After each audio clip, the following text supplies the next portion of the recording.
All right. Good morning, good people. Mary Cohan, rest in peace, memory eternal. What's my title here? Memory, vision versus explanation. Terrence Howard on Rogan and Sheldrake. All right, we got a vision. Waiting for Godot. I'm here. Come on. Gal Gadot. Godot. Man. So there's also a recent one. I've been talking to some friends and Sam. If you're here, maybe when I put out if you're not as busy today, when I put out the link, you should pop on. But I was talking to them about this. So I hadn't been following Rogan that much recently, but I've been doing some work where I can't multitask, and I was just listening to stuff. And so I listened to this Rizwan Virk, who I don't even know who that guy is, but it was a fascinating podcast, and it was on simulation theory, but this is the first time that I've ever heard someone talk about simulation theory, so kind of the simulation model of the universe, saying that we're living in a simulation, that I thought was not just kind of some reductive, materialistic, emergent thing. And it was really good. And a lot of that came out to making me think about memory. They talked a lot about memory. And it's related to a lot of what Rupert Sheldrake is talking about with David Bentley Hart and final cause. And the formal cause. What gives something its shape? And that's a big thing with Rupert Sheldrake. Is his morphic field theory is essentially that what's the definition of it? I should find it. The definition of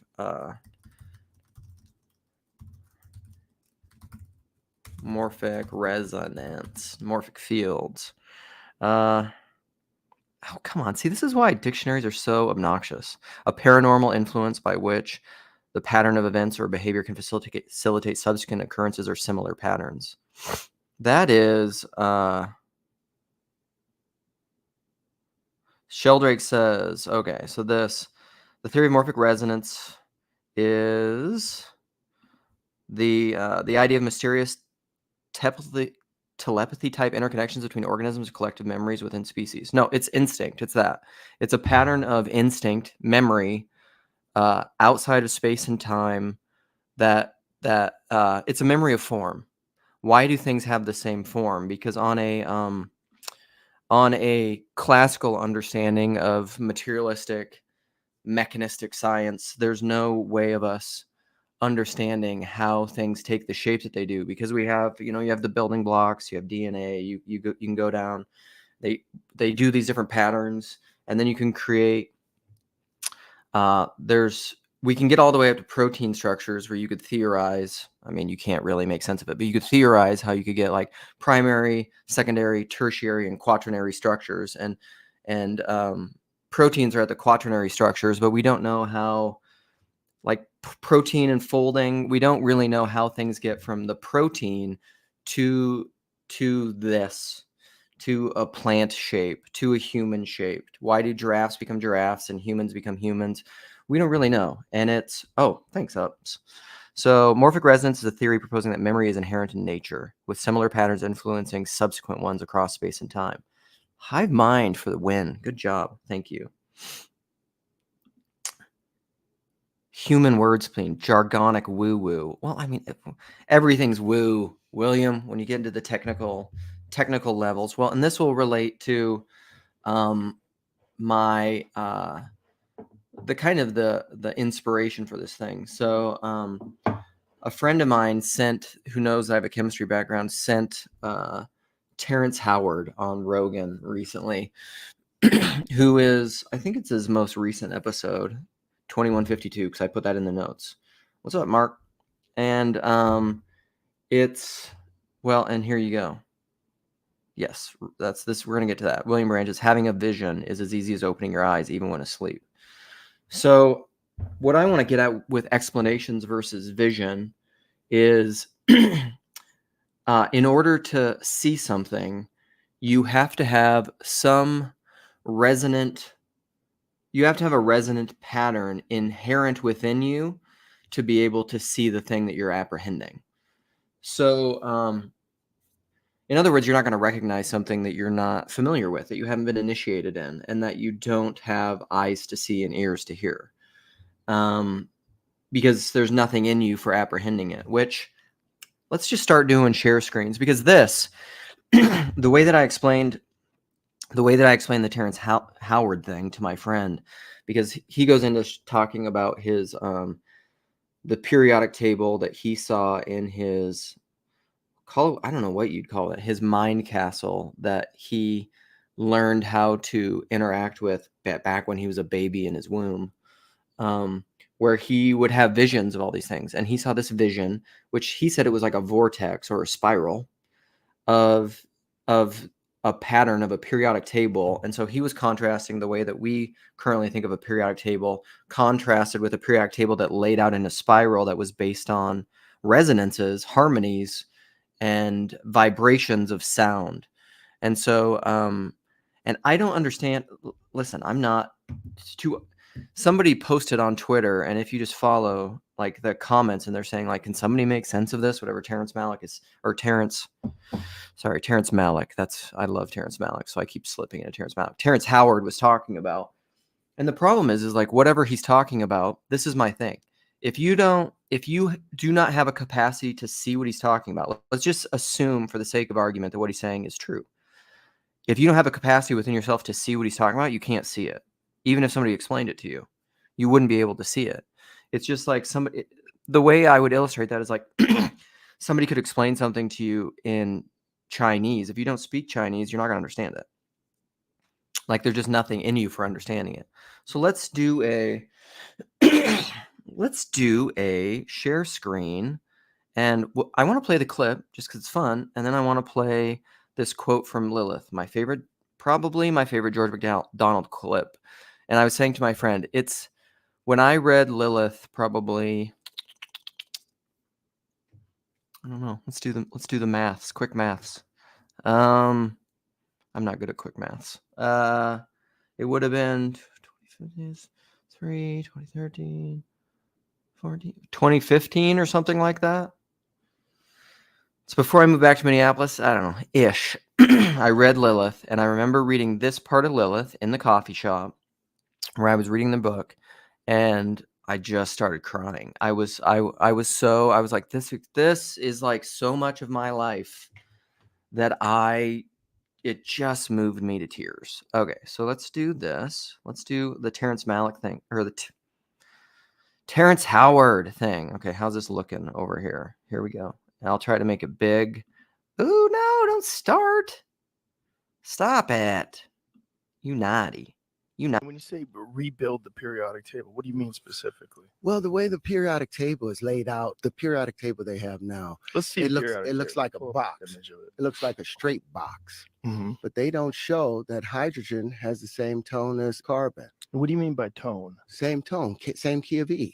Same key of E, 40.5 hertz. The next one would be like 81 hertz. You go to silicon, it will double up and would be 162 hertz. You'll go to cobalt, and it'll be 324 hertz. It's take the angles of incidence or the tones that they create, their color. Like you can turn color back into sound based upon, it's the same wavelength, it's just twice as long or much longer. So all you have to do is keep dividing light by 2. You keep dividing light by 2, and you'll ultimately get back to the audible sound of it, because there was a relationship between light and color, sound and tone, matter and shape. Walter Russell's periodic table that he put together. Now you compare that to Mendeleev's periodic table, and you'll see something completely different. It's unwinding. Whoa.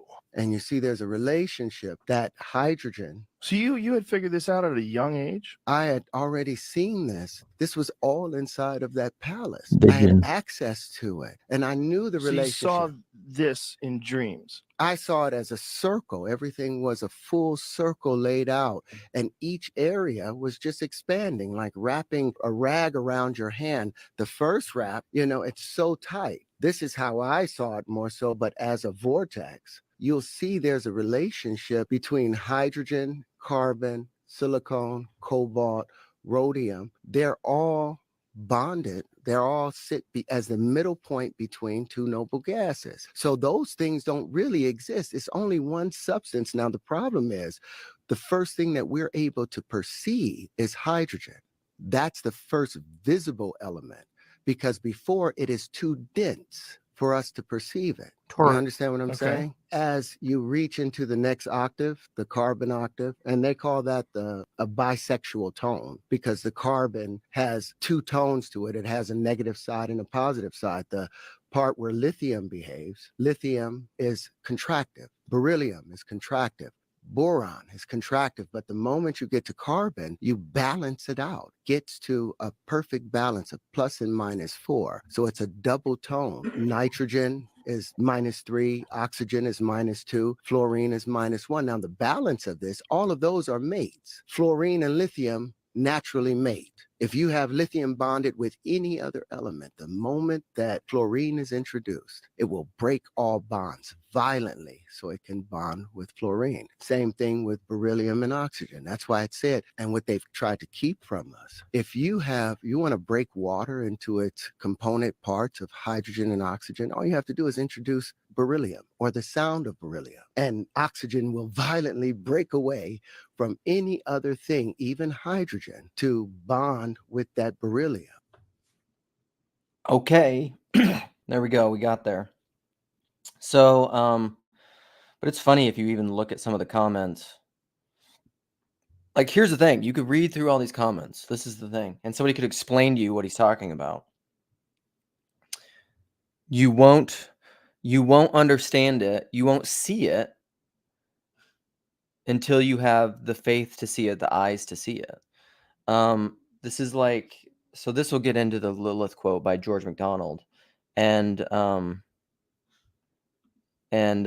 let's look at that, because it's there's nothing in you to apprehend what he's talking about, even if it's true. It's you wouldn't have the capacity to see it. All right, let's do the Lilith quote.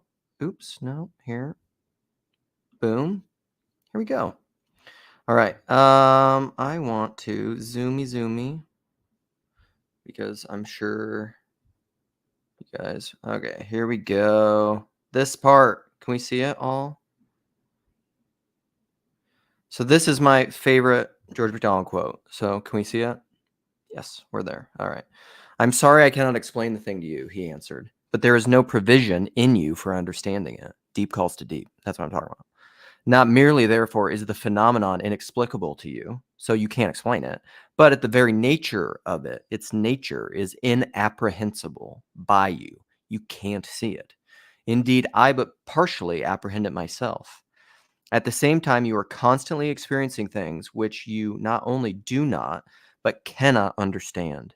You think you understand them, but your understanding, you think you understand them, but your understanding of them is only your being used to them and therefore not surprised at them. You accept them not because you understand them, but because you must accept them. They are there and have unavoidable relations with you.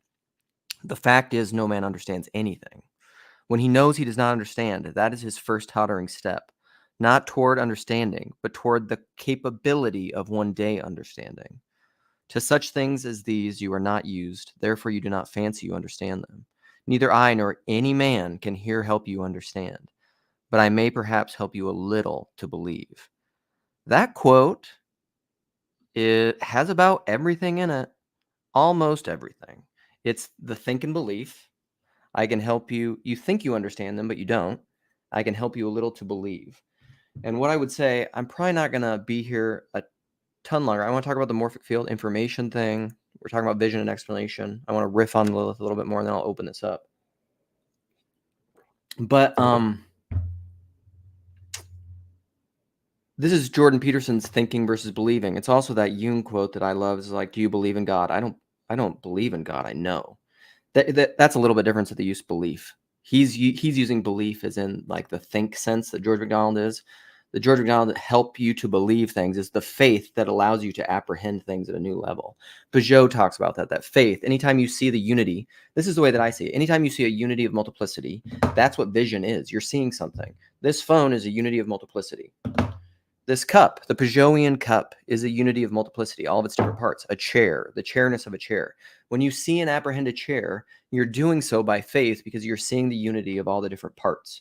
And you can't get that vision by construction. You can analytically and discursively, retroactively break it apart by vivisection, but you can't see it through the construction. And this gets into like deconstruction, religious deconstruction.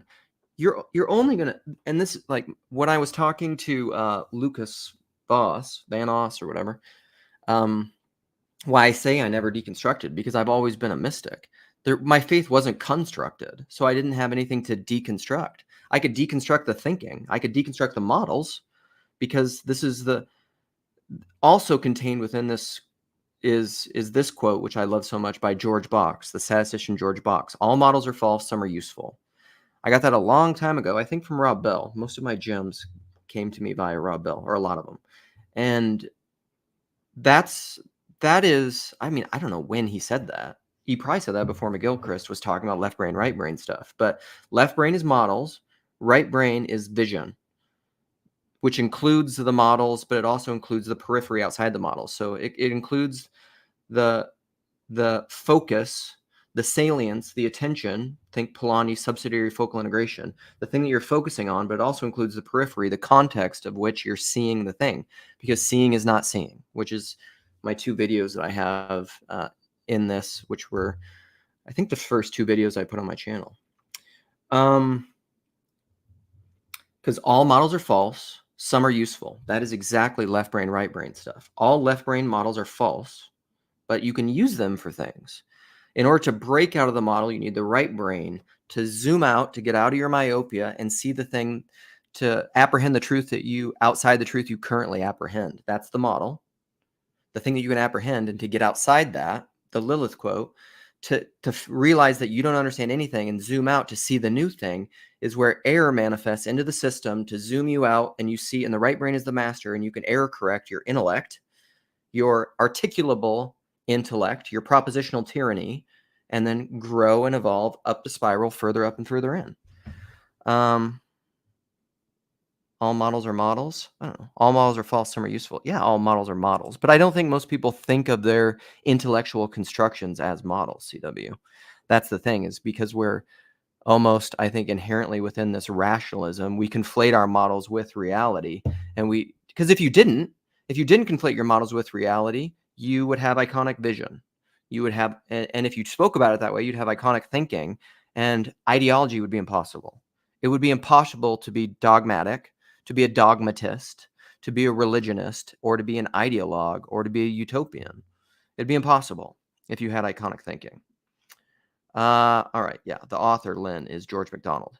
Okay, and then information. In that, so Rupert Sheldrake had David Bentley Hart on, and he was wanting to play with him, and I sent it to Sam, because he was wanting to talk about morphic fields as formal causes. And I don't understand the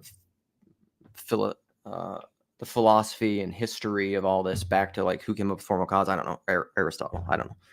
But what it made me think of is that Rupert Sheldrake was saying he started to think of morphic fields and gravity and everything, because he was saying the universe exists in the field of gravity. So gravity is this thing that we try to explain, which he said it was kind of funny. They were using it as like a what's the term that he used? The moon, as it pulls the tides, and gravity is like a sky anchor or something like that. I don't know. It was a very funny video.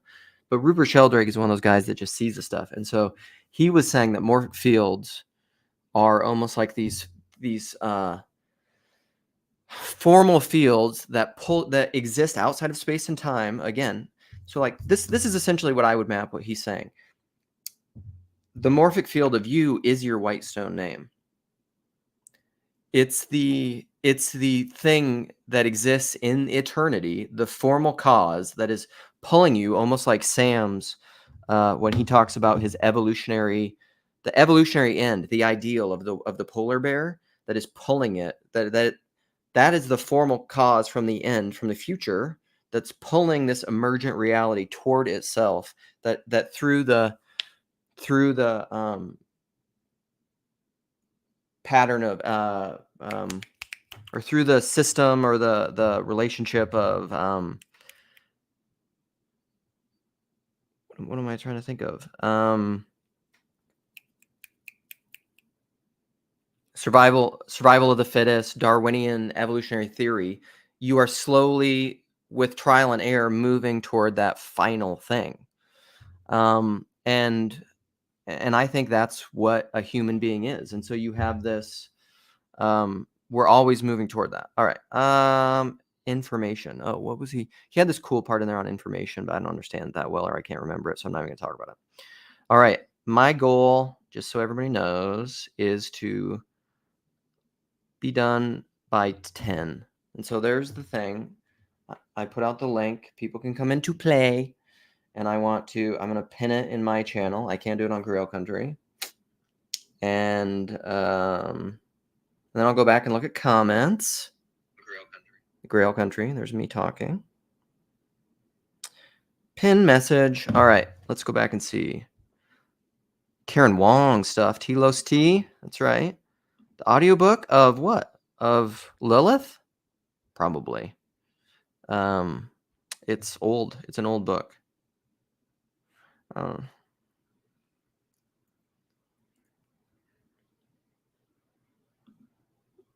I don't know what this is.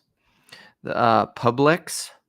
The Morphic field of view is your Whitestone name. They don't want to do it? Put it on the cake. Listen, final cause. Thank you. Was I saying formal cause? Final cause? Whatever. See, it doesn't matter to me.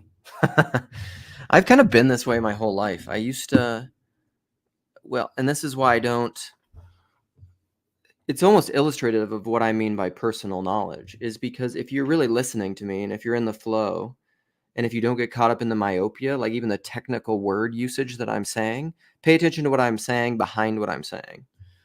Like I'll maybe say formal cause, I'll maybe say final cause, but like you get it, it doesn't matter. In my whole life, to me, it doesn't matter. To some people, it matters. People that tend to be much more temperamentally focused on accuracy versus what is that in Myers-Briggs? It's accuracy versus what is it? There's these different drivers, and my buddy was talking about it. I'm not a big accuracy person, believe it or not. I don't really care about the technical word language. Well, you can't. Iconic thinking. I think any idea that you have a proper relationship to, and that you are able to have all language that you have a proper relationship to, that you're growing with and that you're relating to properly, would be iconic thinking, because it is the essence or this of the reality is present in your model, in your left brain understanding of it, but your left brain understanding of it is never taken in isolation from the ineffable transcendence of which it emerges, which would be the right brain thing. And so like if you're in that relationship with your iconic thinking, which would be any idea that you have a proper relationship with, that would be iconic thinking. You can't force it, you can't will it. Yes, it is not subject to your will, I would say. Correct. All right, let's see what else we got. And Mark, sorry, I think you were saying I should read your book. I think so. I've skimmed through things of your book that you sent me, and I think that there's a lot of really great stuff in there, but I don't really because of this and because of YouTube and podcasts, I don't read a ton of books, and I tend to just read my book club books and then just various other things to come down. Like the last time I've read a full nonfiction book, good grief, I have no idea when that was. Anthony, let's see what we have here. Be careful your mysticism doesn't fall into sneaky Gnosticism or get hijacked by sophistry. I actually think the only kind of because this is the inside-outside dichotomy, that I like to even point out that Calvin tweet where he says like knowledge of God and knowledge of self are closely intertwined, and it's hard to determine which begins and ends and gives rise to one and the other.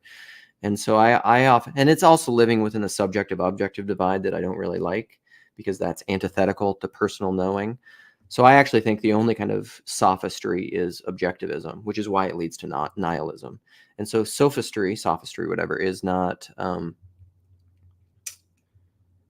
that maybe like if you were caught up in your own individualism and you weren't able to have relationships and interact with other people outside of yourself, which would be antithetical to personal knowing, then that would become sophistry.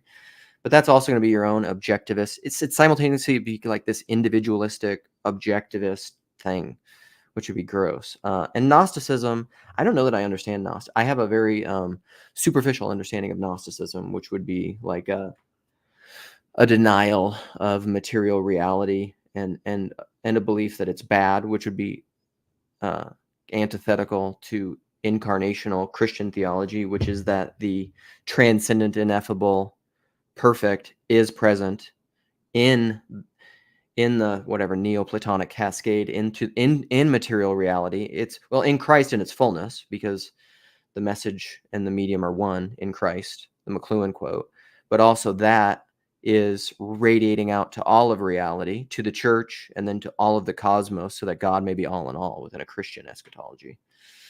All right, what else do we got? Blake's divine imagination, probably. I'm not that familiar with Blake, but yeah, what I often think of is George MacDonald's imagination, because all this stuff is caught up in the imagination. Sherry did some excellent readings of that and conversations of that on Grail Country. And I basically just give just a complete approval of George MacDonald in all his things. Okay, let's go back to new comments, because I've probably moved on. Nobody's showing up, guys. Nobody wants to play. Is it because I said I'm not going to be here that long? All right. What are we talking about here? We're talking about vision and seeing things. And this is also why everything that doesn't come from faith is sin. Because in order to see something, to actually see it, to have vision for it, not to just think about it. Because really, if you're thinking about things, if you're caught up in your left brain modeling, it's actually disconnected from vision. It's like this quote that I really like. He's another architect. So Job, if you're out there, you were talking about, who is Job talking about?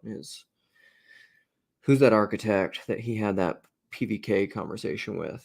I can't think of that. But this other architect that I like, that there's a quote of, is Robert Irwin. And he has this quote, which I like, which is, seeing is forgetting the name of the thing one sees. Because that just condenses in so many things that I love. Memory is the purveyor of reason, that Samuel Johnson quote, which I was thinking of all the time during that Rogan episode with whatever that guy's name is. Anyhow, David, good morning. Chad, hello, good morning. Good morning. I've been thinking recently in the ability to see. My wife will do things, and now I use this expression, which is run program, which is like one time she wanted to make this salad, and like it was a Greek salad, but she wanted to throw avocado in it for some reason because we had some that was going bad. And I made the salad completely, but didn't include the reason why we made it, which was to use the avocado. And she's like, but I said that's why. And I said, no. I just ran the Greek salad program. So I just turned it on. And then as soon as I run that program, and like we've had these conversations, because so much of your day is actually choosing which programs to run. And as soon as you hit play on those programs, then it just goes through. And that's when I stop thinking. That's when I plug the earbuds in and I can do whatever. Yep. I can do some of my work, my day job, while I'm listening to however many complicated podcasts. Yeah. That's completely fine when I'm running the program of my work. Yeah. But then sometimes I have to hit pause and actually focus, and then I can see things. No, and that's a perfect illustration of Peterson will talk about this, Jordan, when he's talking about how we build in neural networking. And it's the same thing as subsidiary focal integration. It's what Polanyi's talking about, is you pay attention when you're learning a new skill. You have to focally pay attention to it with your prefrontal cortex so that you can learn this skill. You have to give it attention. But then once you've given it attention and you've integrated it, you've built a neural pathway into your subconscious, and then you can run the program. Then you don't have to pay attention to it. And you can pay attention now to I don't. else. That's right. Yeah. And that in and of itself affects how we see details, to what extent we're able to see things. Yeah, totally. Right? And I guess that's probably kind of my argument. It's almost like that people intellectually so much are just running programs. They're just repeating knowledge or models over and over and over. This is why it just bothers the shit out of me when people just reference intellectuals and just quote them. And I'm just like, do you have any thoughts of your own? Because if you're just repeating people, you probably don't understand things in the way that you ought to understand them, in the way that I'm talking about. Really. You're the biggest quoter in the corner. You always quote. Yes, okay. Well, let's see how this goes. Is like we have these conversations about possession as like an entirely negative thing. But I think that when you include the notion of the Holy Spirit and everything else, that possession is actually like a regular part of life. That it's like I become possessed when I clean my house, right? I become focused and I just do the one thing while not doing the other thing. And it's like you have to take these breaks to make decisions as to what you're letting in, because most of our lives necessarily cannot be always like noticing everything all the time. No. I have to, run. I mean, even because I've had this conversation to some extent with my wife, I'm right now in this conversation running the program of the conversations about running programs I've had twice before. Yeah. Right? Like right now I'm doing it. I'm being pulled out of it because I'm realizing that even this conversation is a program. Yeah, completely. And that's like what Peugeot, we've mentioned that a ton about Peugeot is, Paul will talk about that. When he first started listening to Peugeot, he couldn't make sense of what he was talking about at all. But then he got used to it. He habituated himself to it. He focused on it, repeated it, and it was initiated into it. And then he could understand what he was talking about. Yeah. And I just, when we got onto this topic, wanted to jump in because I totally agree. It was funny. Sunday, I talking to a friend from church about everything I did, and went to church, served, did all this stuff, went home, packed for a trip, went back out with friends, and and he's like, wow, it's cool that you did all that. That's awesome that you were able to get all that done. And it was funny because I was like, yeah, but that's just the meta program of being part of this community of they're making it easy. And there's even sub programs of I learned, I got a city bike membership, which is you can rent a bike. And that means instead of a 20-minute bus ride to my friend's house, it's actually a 7-minute bike ride. But I didn't make city bike. I didn't there's this whole little world and all these things integrate together that are, some person who works for the city made this program.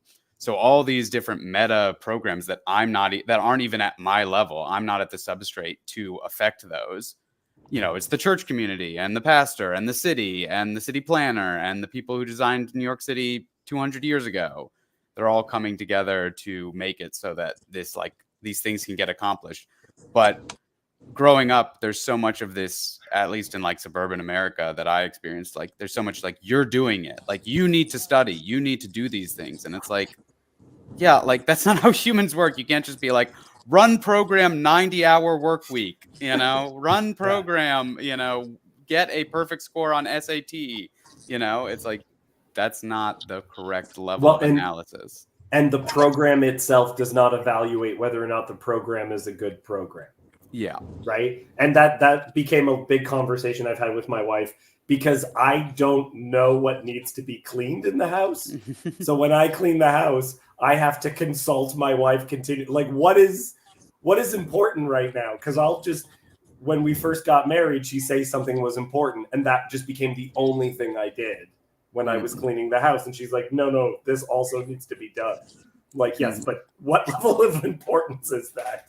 Yeah. I And can if run them. Yeah, go ahead. I'm sorry. And if you have company coming over, that changes the hierarchy. If you, Right. you know, if you do, do this, if you start, using one part of the house more, that changes all this. And, why are you using that part of the house more? And, so there's all these levels of, at which you need to like offload that decision-making process because it becomes too complicated. Because cleaning your house is actually like connected to every other part of your life. Sorry to cut you off. Continue, David. No. That's big. I completely agree. Hezzy just disappeared. I was gonna see what he had to say. What up, buddy? I gotta get gas. I'm just gonna jump back on. Okay. When friends come over, Yeah. wife says, "Run entire house cleaning program," and then I fail. Well, for my wife, I can tell when she's especially stressed because inappropriate programs begin to be run. So we have to go and she starts cleaning something. And I'm like, uh-oh, that program shouldn't be played right now. That's like the indication. I mean, you can see people even as they start fidgeting, right? Like if you have a conversation with someone and they're really anxious, they'll start like cleaning their nails or something like that. Even biting your nails is like essentially a program. It's nails are too long. And so you can see when you're even just having a regular conversation with someone, they'll start, it's like even biting nails is a kind of program that then deals with things. Mm-hmm. Yeah, but at the same time, that same stress can be the thing that gets you to do the correct or correct is a relative term, but I haven't cleaned my house in a while, and you're like, I should clean it, but you don't. And then finally it's like, I have a friend coming over or my parents are coming by. Then that stress actually gets you to run the program. Right. But again, because it doesn't evaluate the program, one of my experiences, an ex-girlfriend had a possible self-harm attempt and had to be put in the hospital, but she felt that this was like that nothing had actually happened. And so she's there waiting for doctors, and it was just like a terrifying experience for her. And she starts biting her nails. And once she's done what would be like a proper length of nails, she does it again and does it again. And like her nails start bleeding because she's pulling so much of it. Because again, you're not evaluating the importance of the program. The anxiousness almost says must run some sort of program. I must do something with this energy. And so she starts running programs that are not good, right? Like you can see that as like within people's regular lives could result in self-harm, could result in all sorts of things, running programs that should not be run. Exactly. But this, I think, gives you such an opportunity to appreciate people and the way Christ wants us to like see people, because you realize that they are like the managers of these programs, and that is actually the meta skill that's actually important, of like just having a 180 IQ, having these things. Like that person could go off and become, do the thing that invents the bomb that kills everybody, the AI that actually program. You think like, 180 IQ, like how many computations per second are they doing? Like, that must be good. This computer does more computations a second than this other computer. Okay, I want to make a quick point, and then Hezzy, when he's done pumping his gas, can make a point. So Chad keeps saying we're people, not computers, not programs. It's all, Chad, here's where I'll challenge you, my buddy, and of your criticism of me earlier. Hold on to words like icons. Don't get caught up in the myopia of the word. Because you can say programs, you can say habits, you could say whatever. If you see the thing behind the thing, God is he about whom we must never speak, and we must always keep speaking. Don't get caught up in the word, And I could say simultaneously that I am not doing regurgitative knowledge when I reference people and quote people, and that can be true or it can not be true. You can be right and be wrong, or wrong and right. Well, and it, like, at an extreme version, we get into conversations about addiction, where for some people, if they have one drink, then they run the Bender program, right? And so it's like, if I do this thing, then it's like hitting play on a song, and we don't get to stop the song until the song is over. Right. Or it's just a habit, or it's Right. spiritual possession. Call it whatever you want. Right. Rezi, what up? Praise the Lord. Thank God. Doing well. I hope you guys are all doing well as well. It's good to see you. I might need a little more on ramping. I'm not exactly sure about this program narrative you're talking about.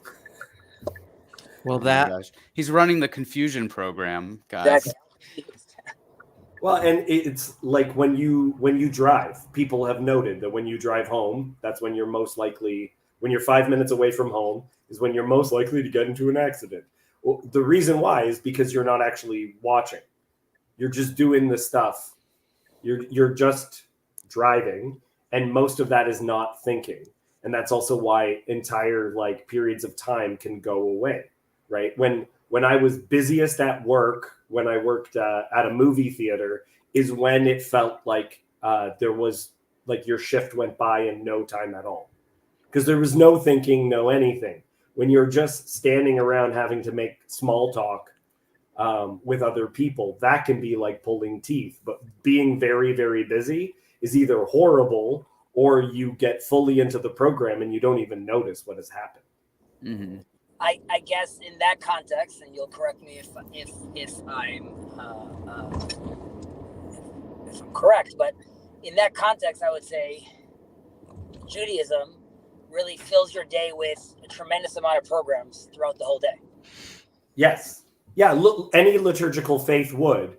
And Correct. To that extent, I can say the Hail Mary in about 5 seconds, because I grew up Catholic. I can say the Hail Mary without thinking about a single word that I'm saying.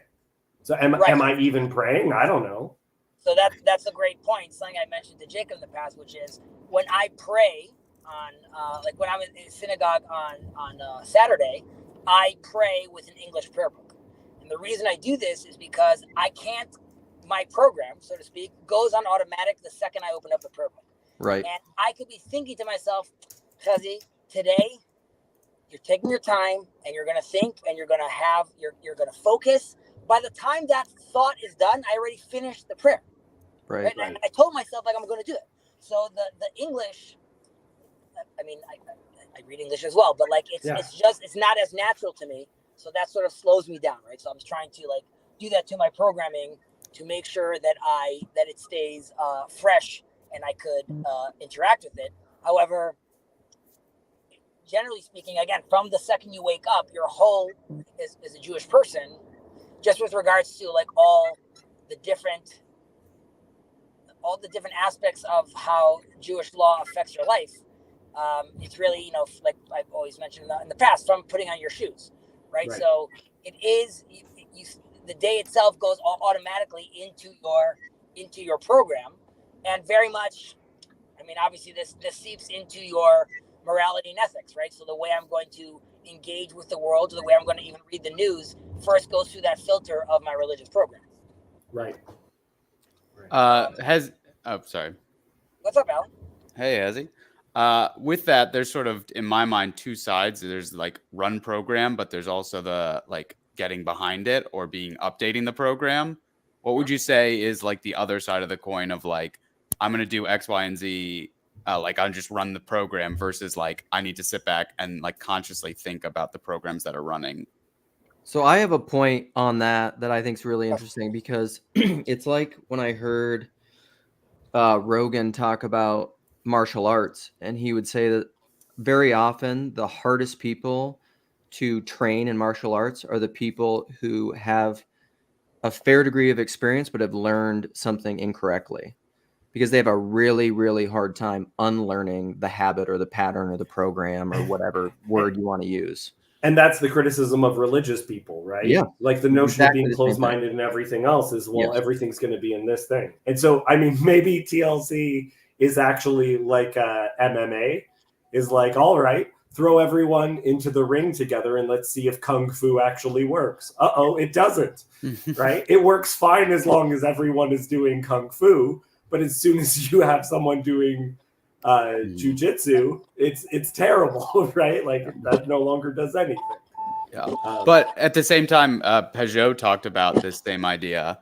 And Hezi, I do want to get your answer to that question. But Peugeot talked about in one of his podcasts about ritual fighting. And the reason you get ritual fighting is because you don't actually kill everybody. That like if wolves like submit and roll over and then one pretends to bite the other's neck, not everyone has to die every time there's a beautiful she-wolf for whatever they're fighting over. Right. So, but then it becomes dance. Then it becomes dance if it's all ritual. Well, it's interesting because it's like, do you want everything to become total war? Do you want like the MMA fight to be like, okay, well, this MMA fight is going to occur all across the US. There's no boundaries. All across the world, you can use any weapons you want. You can, and everyone's involved. And like at the end, when everyone's dead but one person, we'll have the ultimate fighting champion. The Highlander. Yeah, we'll have like even the UFC needs rules and and I totally get your point about like we could say that like UFC is more of a pure understanding of the god of combat. But that there's multiple of these spirits that need to be balanced, and that something like Kung Fu is more of like this god that's been integrated into culture and ritual and dance and entertainment. I guess UFC obviously is an entertainment, but but like all of them apply. You can't just have total war of like, okay, well, this guy sewed a gun to his hand, so that's part of his body, so he gets to use the gun in the UFC fight. That's the rules. He surgically had it attached, so that's part of it.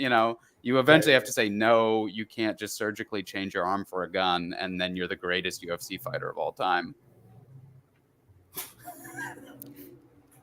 You could just identify as always winning. Yeah. Alan, to your question, I think this also relates to sort of like the meta modern conversation. Sorry, Chad, if we're mentioning that again. Which is, and at the time, Mr. Brendan mentioned about toggling. So here too, the reason the program needs to get like, there's me living the program, and then like you said, me getting behind the program. That only happens once, there's a glitch, so to speak. Right. So I always talk about how Judaism is like a great operating system, but after 2,000 years, like the iOS needs to be updated, getting behind sort of that program. And you, again, I, and this is something I was talking about with Tunji, also in this little space. I feel personally, and I you guys could illuminate for me how it is in Christianity, but I feel that in Judaism, there are many different systems that I could decide to upload based on the scenario I'm in. So I was having a conversation with my grandfather, and it was a very rationalist conversation we were having, very Maimonides. And then I sort of whipped out this like mystical interpretation. And my grandfather was like, what are you talking about? Like, where is this from? And I said, like, Grandpa, like right now I'm engaging with you the way you like to engage, like from this rationalist perspective. But I have a whole nother system I could run, which allows me to like now avoid this problem that you just presented me. And I could just switch into that system.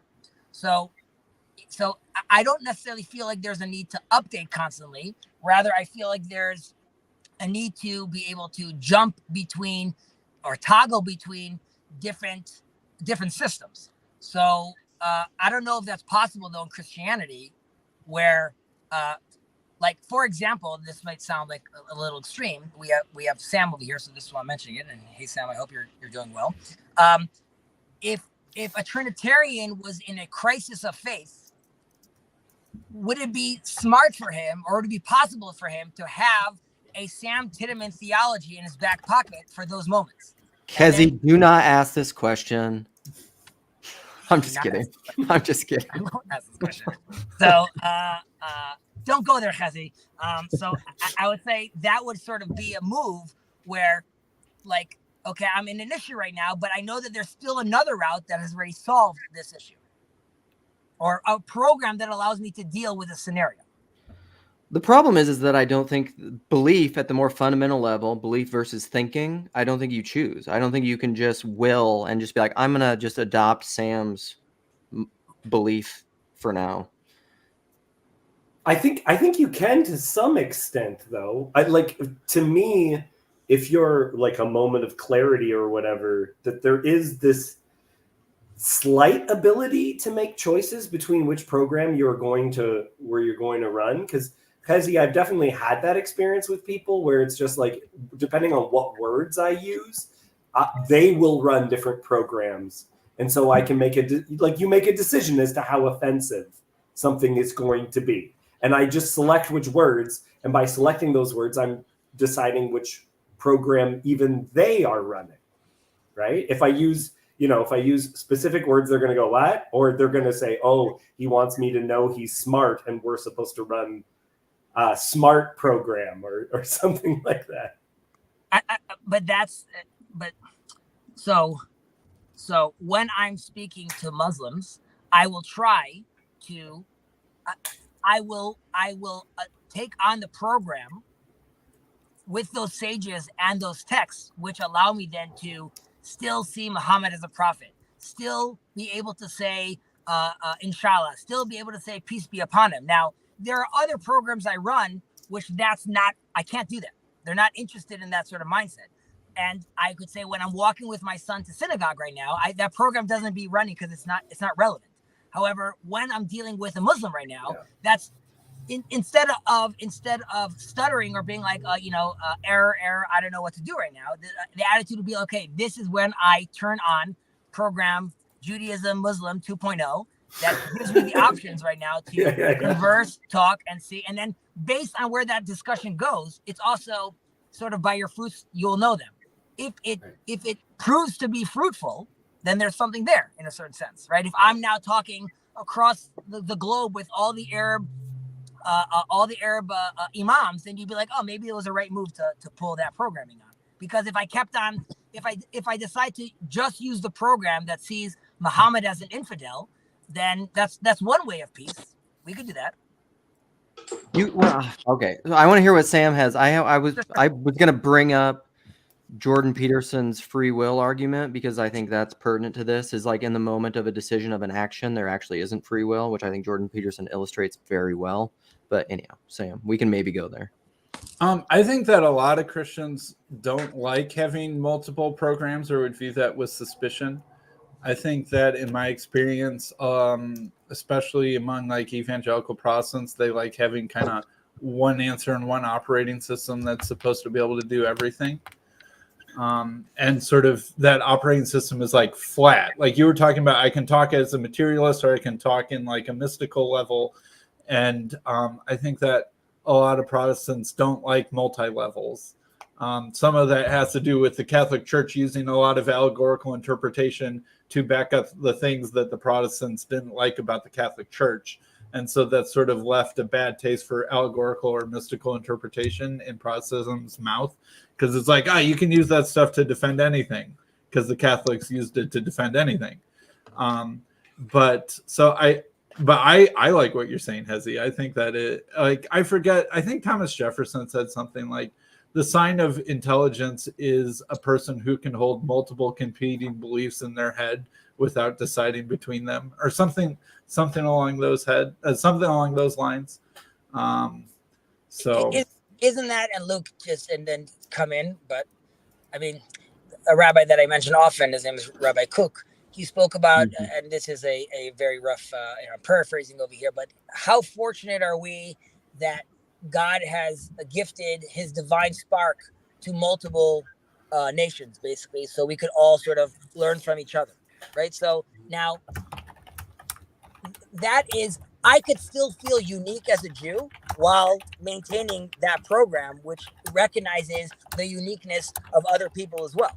And I would say for Christians, and this is part of like the deconstruction, or let's say part of TLC conversation is, and why I think this space is so great, is by hook or by crook, you are being exposed to different programs. So whether you want to or not, I believe someone that, like, people have heard too much of Sam Tiedemann to be, and they know that he's not a lunatic. So that's a problem. That's like a tension for people because they have to realize now this is, I may disagree with it, but I can't ignore it. And I would argue that at moments of doubt, that program starts seeping in. Mm-hmm. Vanderklay has admitted as such that occasionally the Sam Tiedemann program starts running when he's reading a certain verse or something like that. Right. Well, see, this is where, to my point, though, earlier, what I was saying at the beginning monologue, that's all within your, what I would call the egoic intellect or your analytical thinking. So anytime you're doing that consciously, you're thinking about things and it's a left brain mode. And there's a deeper, more fundamental thing, which is where belief is operative, which is what Jordan Peterson's on all the time, which is where the right brain is the master. You can't will it. But you can choose to run that program. Peterson is a great example because he's done the lectures that he's done so many times that someone will ask him a question and he'll just be like, run program related to whatever psychologist or whatever idea he recently came across. And then he'll almost use identical words, right? Yeah. He'll just start saying stuff. And it's just like, I know right now he's not actually individually thinking about each sentence because I've heard him say identical sentences in a row before. That's not to say he's not thoughtful or that he's not interested, and sometimes you can even catch people where they will contradict themselves because they haven't figured out a way. Sometimes the programs do contradict each other. And I do think that some of our growth is supposed to be, okay, how do I include this into some of my thinking? How do I make this not merely I can switch from one to the other and contradict myself, which there's some level of maturity from that. But there's another level, which is, can I make these things actually somehow not contradict each other? Is there a way of incorporating these ideas or do they just tear themselves apart? Yeah, go ahead. So I was listening to the conversation earlier. I was driving around and anyways, I know you guys started the conversation about language and programs and as far as software and all that good stuff. And I guess what I want to say is, how should I start? Okay, language, right? Since we're discussing this via language in this new form. Where did language originate, right? We seem to think, oh, it originated with people, right? At least that's what the scientists would say, right? But the Christian says, well, actually, language existed before there was people on earth, before there was a creation, right? The Ancient of Days, right? The Elohim, they were already speaking. They already had a language that said, let us create man. Language already existed. When you're trying to learn a new language, because English is not my first language, if it's not obvious. You have to start with the basics, right? What's the Greek word? The root word is usually from a Greek or Latin or whatever, right? But that's our limited understanding about what language is, what information is, right? What this new algorithm is, what this new apps, what this new software. But we have to understand that we don't have eyes. We don't have perfect eyes. We don't have perfect vision, perfect understanding, perfect language, or understanding a language we don't yet know. Like you can tell me something in Russian, and I will be clueless. You can write a script, and right. I think that's what Luke was saying earlier. But so, anyways, what is the original software that we were supposed to have? Right? Who taught Adam how to speak? He was in the cool of evening. He was talking to the Godhead, right? Whether it was Jesus or the Ancient of Days, whoever it was, they were already having a conversation before the fall, before all this pollution, digression, schism, whatever you want to call it, right? Death. We forget one thing. There was a tree in the garden, the tree of life, and I think that was supposed to be the ultimate upgrade, the ultimate software improvement, right? Where we would be able to use our, I guess for use modern vernacular, scientist vernacular, or all our neural networking, neural brain capacity, all the left brain, right brain, right? We were supposed to the plan was, we're not robots. So the plan was we were supposed to maybe choose the right thing, like not buy into the lie where, there's snakes in the garden, right? Instead of questioning whether God was telling the lie, maybe we should have, and we do this every day, but we still think, oh, the snake is the one actually revealing truth, and we should not look into the scriptures. We should not listen to Christians. We should not listen to people that listen to the true language, the true code, the true algorithm, right?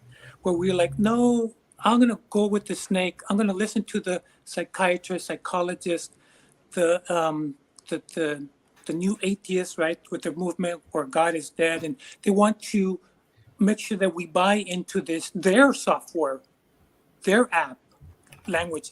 As a metaphor, right? Yeah. No. I think I understand some of it. I'm wondering if you guys have come across, because some of this, when we're talking about program and we're not a machine and all these other things, I do think that we are an image, though. And there's I don't know if you guys have read The Bodies of God by Benjamin Somers, where he gets into this idea that he thinks that the early chapters of Genesis, yes, they are a temple text, which a lot of people have heard, but specifically it relates to a ritual in the ancient world where you would have, and Luke, I think this might tie into how we kind of started the conversation. You have an idol and you'd make an idol's body, and that would include an idol's eyes, but the idol's eyes don't work. Okay, they don't do anything. The idol's eyes are just gems or whatever, but you would have to do this ritual where you would, it's called the mouth opening ceremony, where you would, through the course of a week, get the spirit of that God to enter into that image. And then once you completed that ritual, now it is like an image of Marduk or an image of whoever. And now if I do something in front of it, those eyes now work, right? If I put food before this idol, this image, once I do this ritual, now it can receive that food. Okay, so the Buddha process of an idol. Yeah. But like what I mean by it though is that some people have noted that this sounds like the creation of Adam, and then you get these ideas that there's actually a story in the Quran which is related to this, which is in the Quran, Satan is asked to bow before man. Because man is, this is from other sources, that Adam is an image of God. So to bow before Adam is to bow before God, right? And Jesus, even the notion that if you harm the least of these, you're doing it to me. That is, again, this idea of what would happen with an image. But in that idea, we're not blank slates or empty vessels. Right? It's like we are designed right from the beginning of Genesis to be possessed. We are designed, and it's an upside down nostril breathing, right? Instead of man breathing a spirit into a god, it's God breathing a spirit into a man. That's right. And the rituals were to call that God into that. Where some people might know that, like within rabbinic folklore, there's the story of the golem, where you could take a statue and just put a word into it, right? Almost like inserting a program. And now this thing is going to do its best to run human program, but it's like a thing of clay. Here, let's let our new friend talk. Sorry. And introduce themselves. So yes, my name is Alex. I discovered this awesome platform via VK. BBK? Paul, yeah, there you go. Anyways, I've been lurking in the internet through, for years. And anyways, this is my cup of tea. Nice. I mean, people on fire for the Lord, right? Seeking to know truth, discussing ideas as if nobody's narrow-minded, right? Because we don't like to have a discussion with a narrow-minded person, even though we're all imperfect. I'm imperfect. I have flaws. But anyways, I don't want to make the long intro longer than it has to be. Anyways, thank you for the opportunity. Yeah, absolutely. And I will try to be courteous. And if I say something that's not kosher or something like that, do bring it up because we're here to learn, or at least I'm here to learn. But I do want to say something because we have been, okay, so mainstream, and they're the majority. So I guess they influence us or our kids or our neighbors. So they have influence. They have said at one point in time, you mentioned the blank slate, where no, actually everybody's good. And what brings bad is actually religion because it mentions sin and that brings hatred. On and on it goes. And I say, what I've learned, forget about anybody telling me anything. What I learned is I have kids. Me and my wife, we wanted to bring them in knowing the truth, right? So God.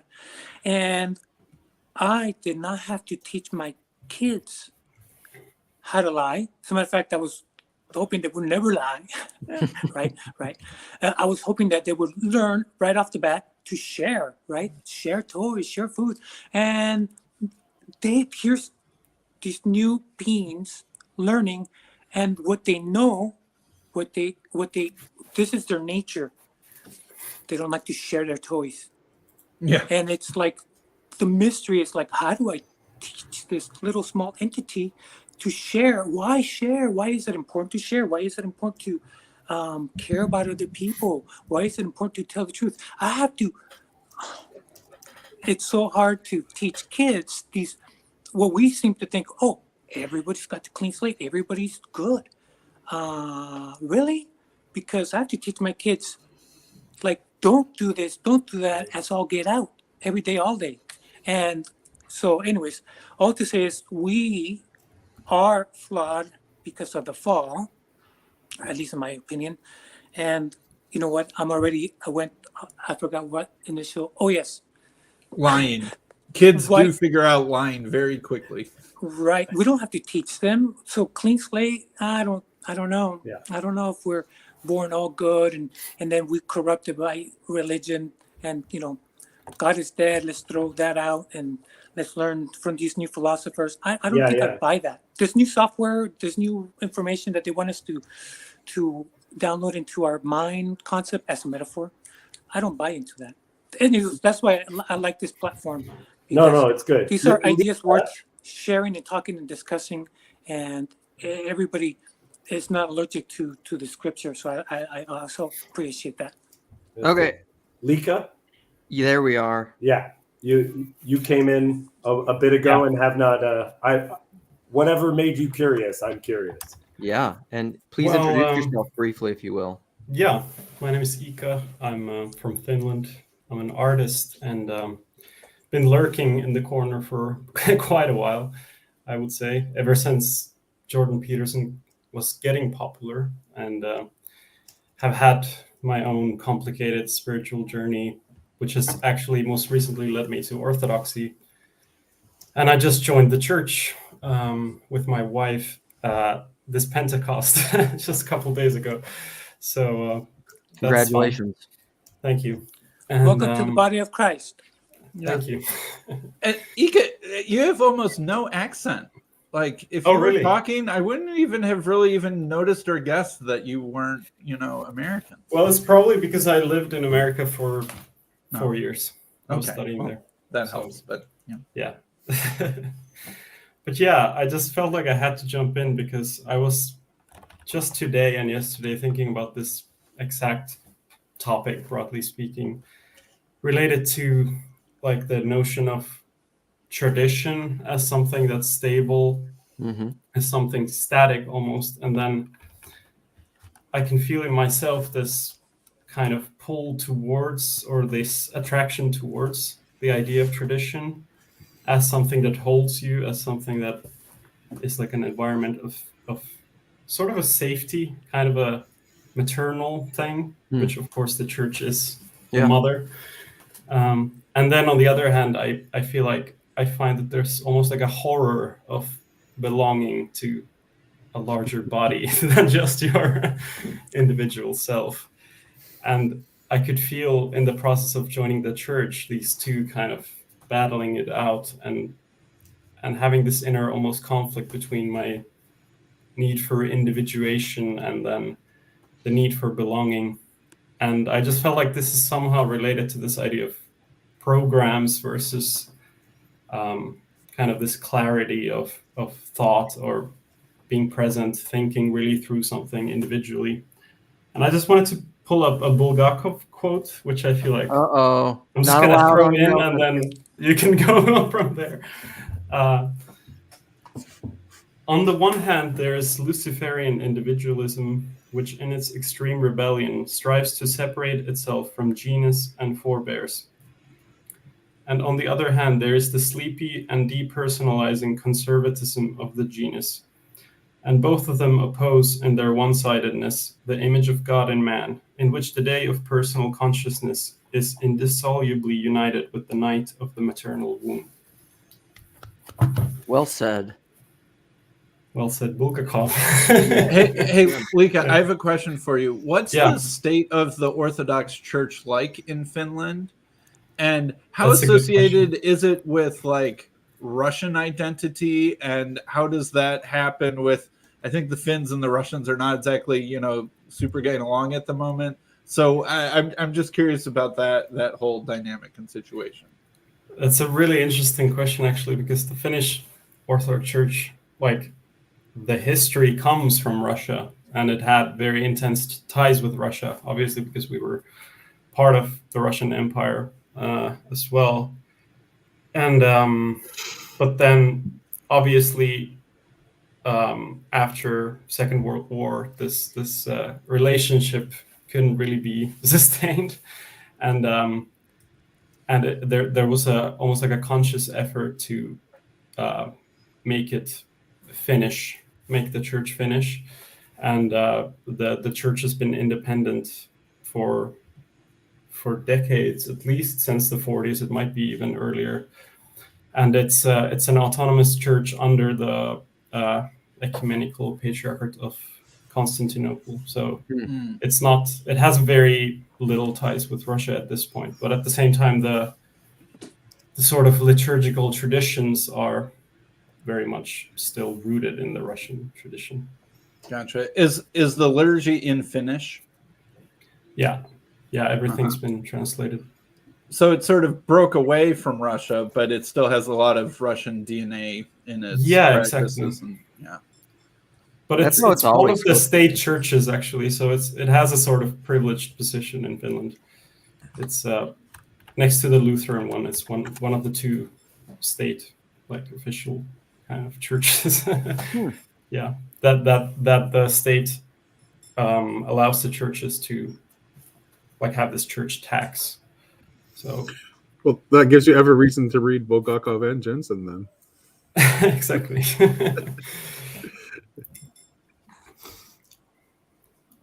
Anyway, glad to be welcome. Here. I'm glad you are here. That's fantastic. So I'm gonna take off because I got things to do. Nate can take over, or he can leave. Nate cannot take over. Nate, I just kind of popped in to see what was going on. But. Yeah, well, I got to run too since it's the top of the hour. But anyway, nice to meet you, Lika and Alex. Thanks for coming. Nice to meet you. Nice to meet you. What I suggest is you guys can just hang out and chat as long as you want to. Maybe Sherry or Lance will take over, show up or something. Yeah, they're in the chat. I can stay for a little bit, but I've got a conversation with Jordan Hall coming up. Oh, nice. Prep for. Okay, Ika, thanks for coming on, dude. Appreciate it. Yeah. I wanted to see what you're doing, and then also it was a good excuse to test my Wi-Fi connection here in the hotel to see if it's going to fly from the conversation later. Seems to be doing fine, so. All right. Nate, on some of the topics that we were just discussing, do you have any thoughts on that? Well, so I actually go ahead and fill me in. I just kind of I came out because I was prepping for the conversation. I was rewatching a sermon by my friend Dr. Chris Green, and I was chanting my rosary, and so I just happened to see that Luke was streaming, and so I have no idea what you guys were talking about. I just hopped in because I'm not working today, and I actually have the ability to. But go ahead, tell me some of the stuff you covered. You know what, this is a great question, because I think we were even having conversations about putting things in your own words. So even to summarize the stream feels like the challenge that we were kind of talking about at the beginning. is we were talking about attention, and for whatever reason, this reminded me of an ancient ritual where you made an idol able to see by calling a spirit into it, right? And so, oh, Marduk made these eyes, which would be like made out of rubies or something, be your eyes, and then you could do things, and then you could notice things. But then that kind of led into a bigger conversation about to what extent we run programs and find ourselves. I think we have no option but possession. I think we have positive possession and negative possession. Right? Oh, that's interesting because I strongly disagree. I think that's great. That's great. That's great. In fact, actually, the conversation I'm having with Jordan Hall here in a little bit is actually a continuation of part one of our conversation. And freedom, creativity, and love is the primary things that we're talking about. And to me, so I think that freedom is like fundamental. Okay. Right. I don't actually think, in fact, it's like, to me, it's like without it, you don't really exist. But here's the thing. Let me finish. Go ahead. Go ahead. I want to make it clear what I mean when I say freedom. My construal of freedom is neither a libertarian construal of free will, where it's just like an elevation of empty choice, just the ability to choose anything, because that's nihilistic by its nature, clearly. To smoke heroin in church, that is right. So, right, precisely. But neither is it a Spinozan kind of freedom, where a freedom is just the freedom to follow your nature, because I think freedom actually calls us above and beyond nature. And so for me, like, the best illustration to me of what freedom is, well, basically my basic idea of freedom comes from Steiner's philosophy of freedom. And Steiner says this. Steiner says that the man who is enslaved to his passions and the man who is simply following a moral code for the sake of following a moral code are both equally enslaved. Yeah. So where freedom happens is freedom always happens. It always in a personal way, on a personal level, where you have this personalized, unanticipated, ethical response that feels like it is a compulsion. So I think that's what you mean when you're talking about like the good possession. Like there is, like when you're experiencing something that I would call truly freedom, there is a sense of it compelling you, but it's compelling you to do something that is not bounded by your passions, and it's not bounded by simply following a code.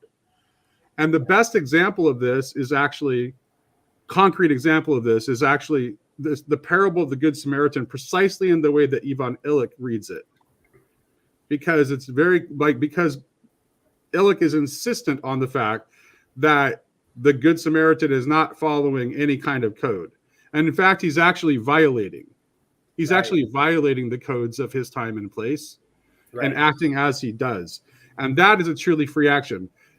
This is why Tom Berg says that anything that is done, truly done, is miraculous. Everything else is just automatic. Go ahead, Alex. I do want to say something. So, and I'm not going to disagree that, because I do believe we have free will. So I don't want to get the impression that I want to push you on that. But one thing that I do want to bring up is that when it comes to freedom, even though I think I'm free to do what I want or not do, whether I want to do the right thing or the wrong thing based on the prompting of the Holy Spirit, right? Is that the actual, I guess we have to understand, or sorry, let me rephrase that. If I'm going to understand what the word actual freedom means, I have to the concept has to be from the original source. Like, who's the one that mentions slavery and breaking us free from slavery? And that's the Creator, right? So Christ says something that we're slaves to sin, right? Until we submit, deny ourselves, and follow Him, right? So we cannot serve two masters, as the other metaphor, right? So even though, say, metaphorically speaking, Christ reigns over us, we still get to do our thing, right? We still do our everyday life, and we adhere to the prompting of the Holy Spirit, but we're still free. But Christ So doesn't we're- reign. But Christ doesn't reign over us. Christ serves us all. Oh, yeah. So let me rephrase that. Go ahead. Right, Go ahead. right. Yes, you're right. He's not like on the throne of David, right? So he's not actually reigning. I do have free will. I know where you're going. So I am free to do whatever it is that I want. I can rebel if I want to. Not that I want to, but if I want, I have the freedom to do so. I'm saying this, Christ reigning with the context of he is the King of Kings, right? He is the Lord of Lords. He's got the title of, if he's not king, then he's not a king.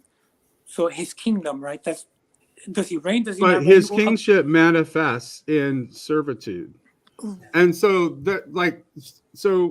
and that's important. We can't just skip over that. Like that's Exactly. Like let the highest of you be the lowest. It's that correct. idea. Yes. Yeah. Right. The last will be first. And Yeah, the first, yes. So it's actually precisely it is the master and slave dynamic is precisely what Christ comes to set us free from. Exactly. And he sets us the way he sets us free is he sets us free by freeing us from the desire to be a master. Do you think this is why he says, I call you now friends? Instead of Yeah. Yeah, think so. Exactly. It's an invitation to right. the equality of servitude. Like we're all in service to all. That's the thing that we're being brought into. I get where Christ. you're coming from because he does make, I mean, a point he wants to make, and he says, you know, I'm calling you friends now. So it's like something changed in that dynamic. Right. And you're right. Well, Servitude works. So this is kind of where I was going with it, is that I feel that the more and more unhealthy we become, the less and less we seem to be able to make choices. And a lot of what you were saying about freedom, Nate, I completely agree with, is that as we become, like I had a cat, okay, please follow me. I had a cat that was so well loved that it became more of a person than some people that I know, where people will sometimes become so much their reaction and their trauma and everything else that it's almost impossible to have a conversation with them. And I actually feel like I could communicate better with my cat. Like this cat had some kind of a health issue and I had to take it to the vet, and we were doing something that was so clearly agonizing to them. Like they had this thing, and if you touched it, it was painful. But she knew that whatever we wanted, like whatever we were doing, if we were poking this painful place, it had a purpose to it. She had so much trust that she was able to get beyond her animal nature and decide to trust us in that instance, where there are people that I know that would be incapable of doing that. Right. Well, and we have, like, if as Alex and I were just talking about, if we are ultimately called into friendship of God, what kind of friendship can you have where there's no trust? Right. And so, yeah, that's all I would say on that. Yeah, we have to be cunning and we have to be harmless as serpents, but he does call us out to be shrewd, right? In a polite, kindful way. But he also says, don't do unnecessary things, right? Don't cast what's most valuable to you to the swine, because it's not going to benefit anyone, not them, not us, right? So he tells us to use our common sense, our God-given common sense, right? We have to be, remember, I believe, my opinion, that the Holy Spirit will give us prompting when it says, you know, this is time to. Yeah, I'm really glad they're talking about the prompting of the Spirit, because ultimately, like, that is the prompting of the Spirit. Like, let's say when you know, and that's very common in, like, charismatics will talk about that a lot. But I think the charismatics are holding on to something that's very good there, because the prompting of the Spirit is precisely the invitation to enter into exactly the kind of freedom that I'm talking about. Does it down because the Spirit is the thing that allows you to see this personal thing that you are afforded the opportunity to do, that is neither following your passions nor blindly following a code. Yeah, it's not compelling you. Sorry. No, go. Yeah, and it doesn't force you. You have It's to not cooperate compelling with you, it. That's exactly it's right. attracting you through. Yeah, it's through the attracting beauty you of to that. it. Yes, Yeah. precisely right. Well, I wonder about spirit. We only emphasize one of the definitions of spirit, which is spirit as personality, right? Like the spirit of a man. But spirit is also, like, if you think of how ancient people would have seen wind, because it's the same word, the fastest mode of transportation is a ship with a strong wind behind it. And the purpose of the sail is that by moving the sail in a particular way, you catch the spirit and then are capable of doing far more than you would have on your own. But it's a relationship between the two. Which is why when I say this, I don't want people to hear me saying that like you shouldn't follow the moral codes. That's not what I'm saying. Right. What I'm saying is that moral codes are in and of themselves insufficient and will not make you free. However, the habits that you form by following good moral codes are going to make you more able to, as you said in your metaphor there, to catch the wind when it comes. And someone who really understands the way sails work can use a wind in what other people think would be the opposite direction. Like that you can do things that other people would think is impossible if you know how to properly catch the wind. That's right. Yeah. And so it would seem like it breaks physics, but it doesn't. Right. This is why Tomberg says that freedom actually involves the doing of impossible things.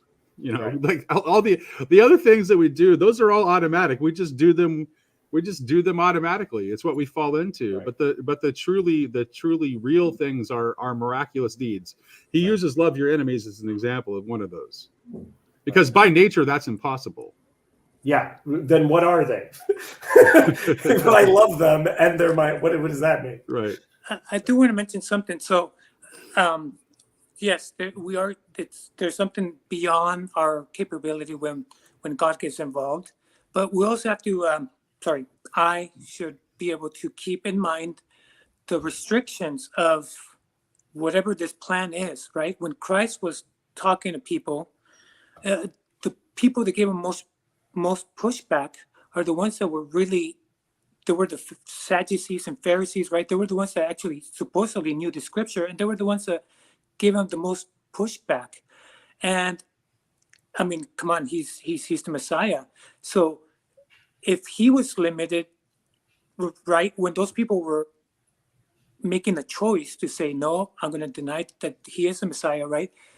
We have to keep in mind that there are going to be limits, even though we are being guided by the Holy Spirit, by God, by the Word, right?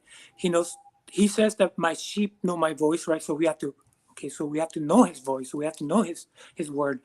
But we also have to be realistic that we can't do, yes, we can do impossibilities, but I think only when God wants it done.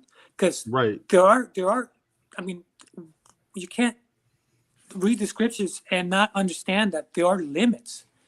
I don't understand them, and I don't have to understand why there are limits. Why the Sadducees didn't convert to Christianity, right? Why they didn't accept him as the Messiah. That sounds like what Nate was saying before about understanding things like love and everything else. That it's not merely libertarian freedom of breaking, like, because some people hear the breaking of rules and all this other stuff and they're like, oh yeah, then let's smoke heroin in church or whatever, like whatever these things are, all things are permissible, but we're not going fully in that direction.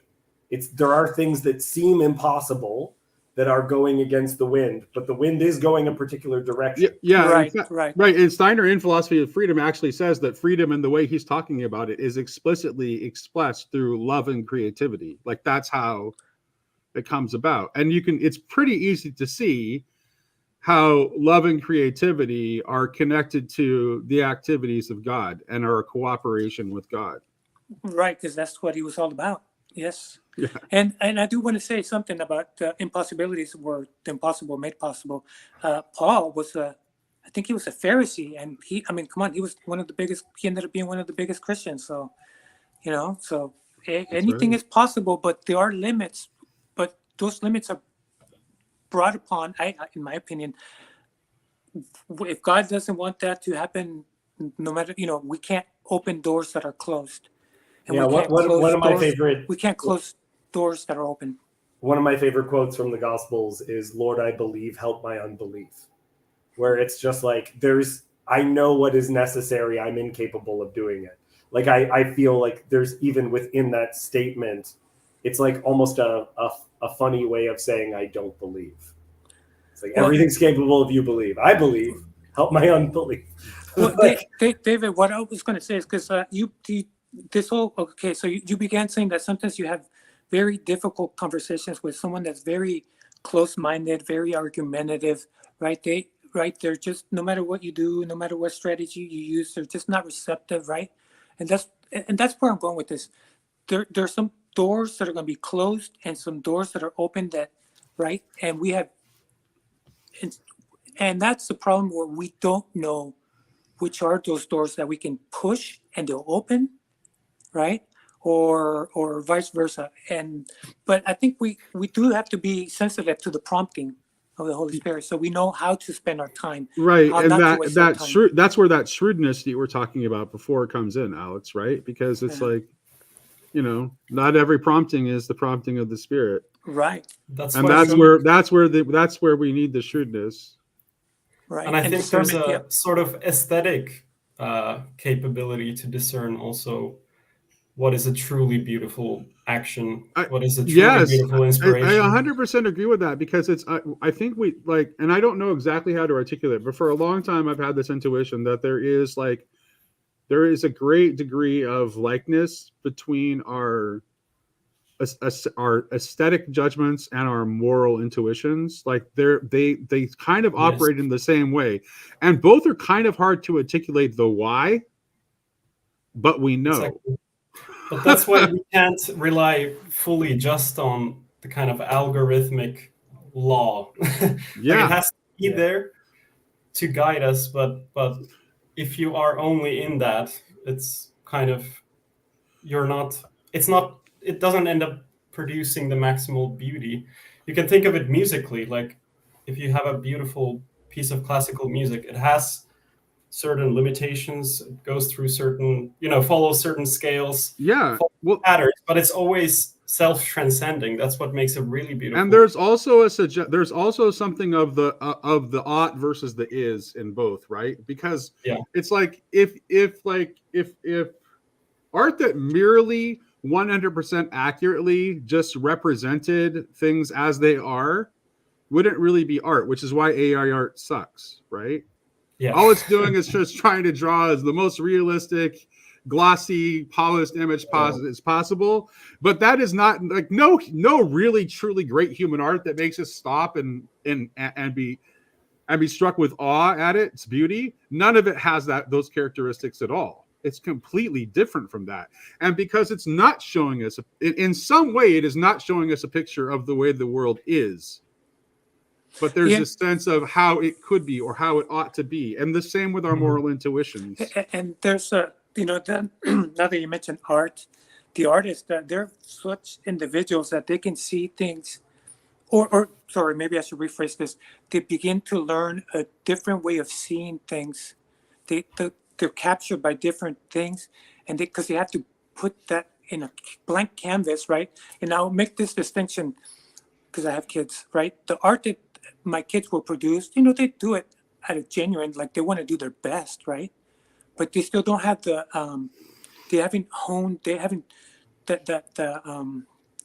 the love that artists have, right? That they nourish and they build upon, and they create these things that, wow, it's like they're so hard to reproduce and so beautiful, and it all came from a blank canvas, and that blank canvas could have been, the art could have been my toddler. Well, sorry, they're not toddlers anymore, but like and you can see that they're both art, but they're miles apart, right? And art, I do think that God is the greatest artist of all time. So there's so much that we can learn from what we have to try to understand the things that we don't know, that we don't understand yet, because they're outside of our limit, right? Well, and I'm wondering about, I'm trying to connect this with choice and freedom. is we were earlier talking about liturgy and the fact that liturgy we kind of become possessed by, not in a bad way, but in that, like I can, for instance, Nate, you were saying you were doing the rosary, because I grew up Catholic, I can say a Hail Mary in a short number of seconds without even remembering what's in it, right? I can do it so quickly it becomes almost like a chant, and I don't even I could do it without thinking, right? There's a set number of prayers and songs where I can do that, and we enter into church and we say, okay, I want to worship God, and you have some church traditions that really, really uphold unique words. So bring someone forward, and we know this is inspired by Jesus because they're stumbling, right? Because they're not reading off of a page. They're going to stand up and they're going to say because they're feeling the Spirit kind of direct them from place to place. And it's as though can God not work through poetry? Cannot, but then they're going to do us right after that introductory prayer that's more legitimate because it's unwritten. Then they're going to do a song, and they're not going to deviate from the lyrics of that song. We're going to follow it a particular way. We're going to set ourselves to worship, not in utter freedom, but within these restrictions that we're choosing. And yet your response to the liturgy is still a free response.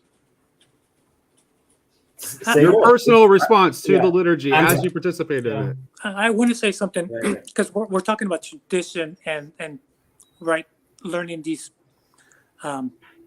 traditions, I guess. But here's the thing that, sorry, maybe I should say this.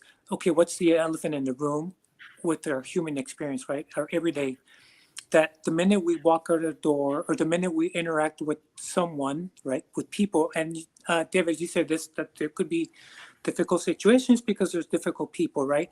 How do we represent Christianity to a world that, I don't know the numbers, but I'm going to say at least 80% are not they're not actually led by the Spirit, right? I don't know whether they're saved or not. That's not for me to know. That's not for me to determine. I don't have the capability. So that I'm going to push that to the side. But how do I guess practicality is where I'm after, right? Yeah. What can I use? So what tools can I use? What promptings from the Holy Spirit? What knowledge? Whatever it is, right? Put on the full armor of God, right?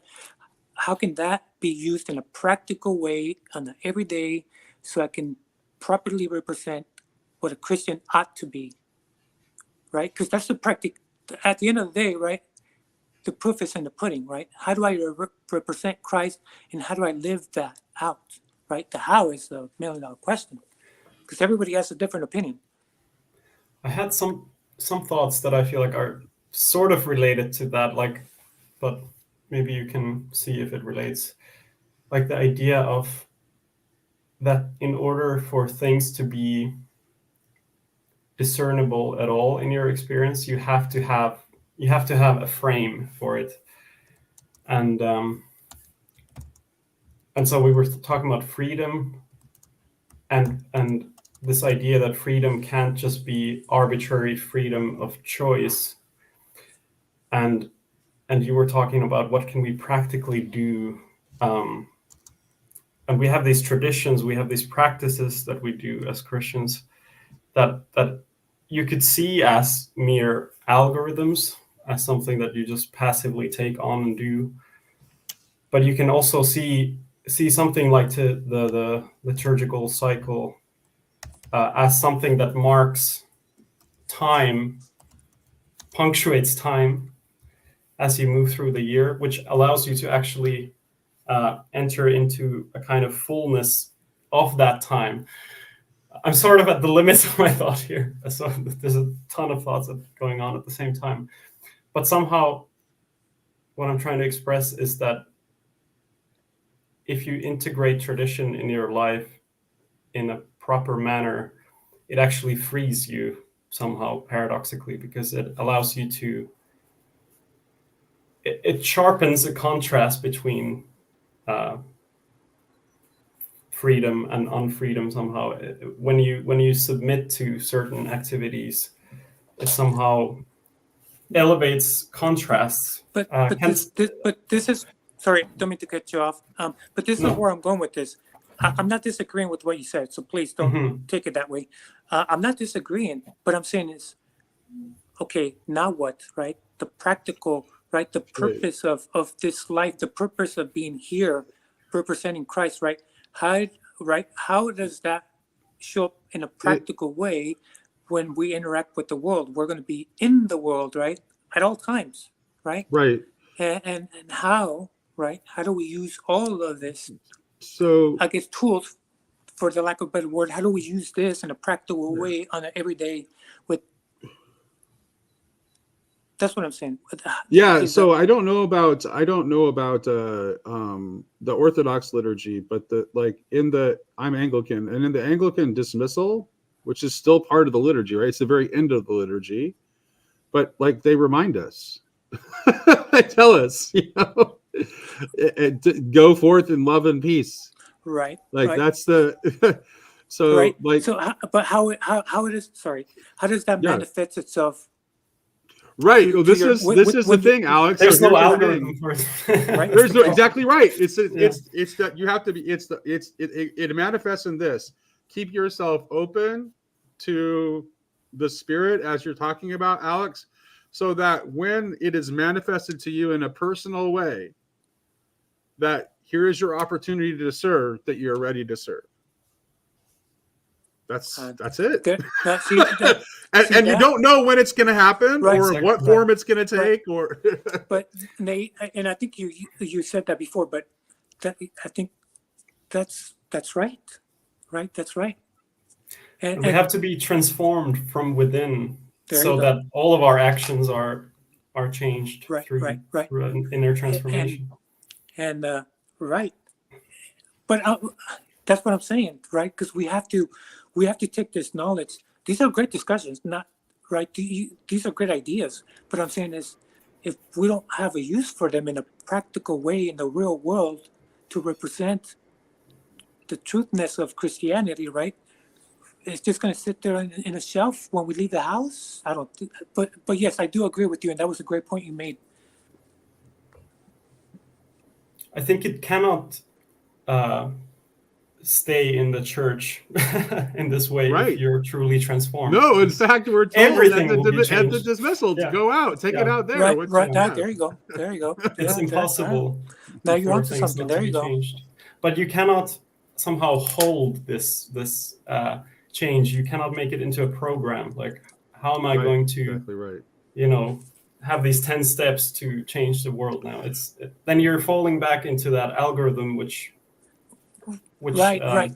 could prevent you from earlier actually, when we were talking about art, and this actually this goes beyond art. Like for anyone to accomplish anything that is truly noteworthy, love is required. Right. This is like an artist has to love their work, which is what drives them to create, to produce these great. So love drives the creativity, right? The creativity, like the freedom is the precondition that allows love to happen, and then out of the love comes the creative works. But this is not just true of artists, though. So, for example, it's like this is why football coaches would say, "Give me a player who loves ball." Right? That's because, like, so many other things will take care of themselves if you have someone who is truly motivated by love of what they do. And love is actually love is actually how we truly know things. This is Right. how we truly know things, That's how we know. is through our love. And so that's that's the pathway. Hey, Michael, welcome. Hello. It's good to actually get to speak to you a little bit. It seems like we're always, ships passing in the night or whatever. Whenever. Yeah, I'm seldom you're available on this time of day, but like, Yeah. so I'm actually at a hotel in a casino. My wife had a work. My wife does work with health equity zones, and so she's here for an event that the tribe is sponsoring, representing her workplace, which is the Washington State Department of Health, looking at like trying to help the tribes with their healthcare needs, that kind of thing. So I took time off to come with her because she asked me to, and so Here I am. So I'm available during the day. Yeah. Well, I also I wanted to get in touch because I'm actually going to be, my wife and I are coming to Seattle at the end of August. Oh. So yeah, just because it's our anniversary and it's a place we've never been before. So Okay. So maybe we can figure something out when we're out. Yeah, let's definitely hook up. So,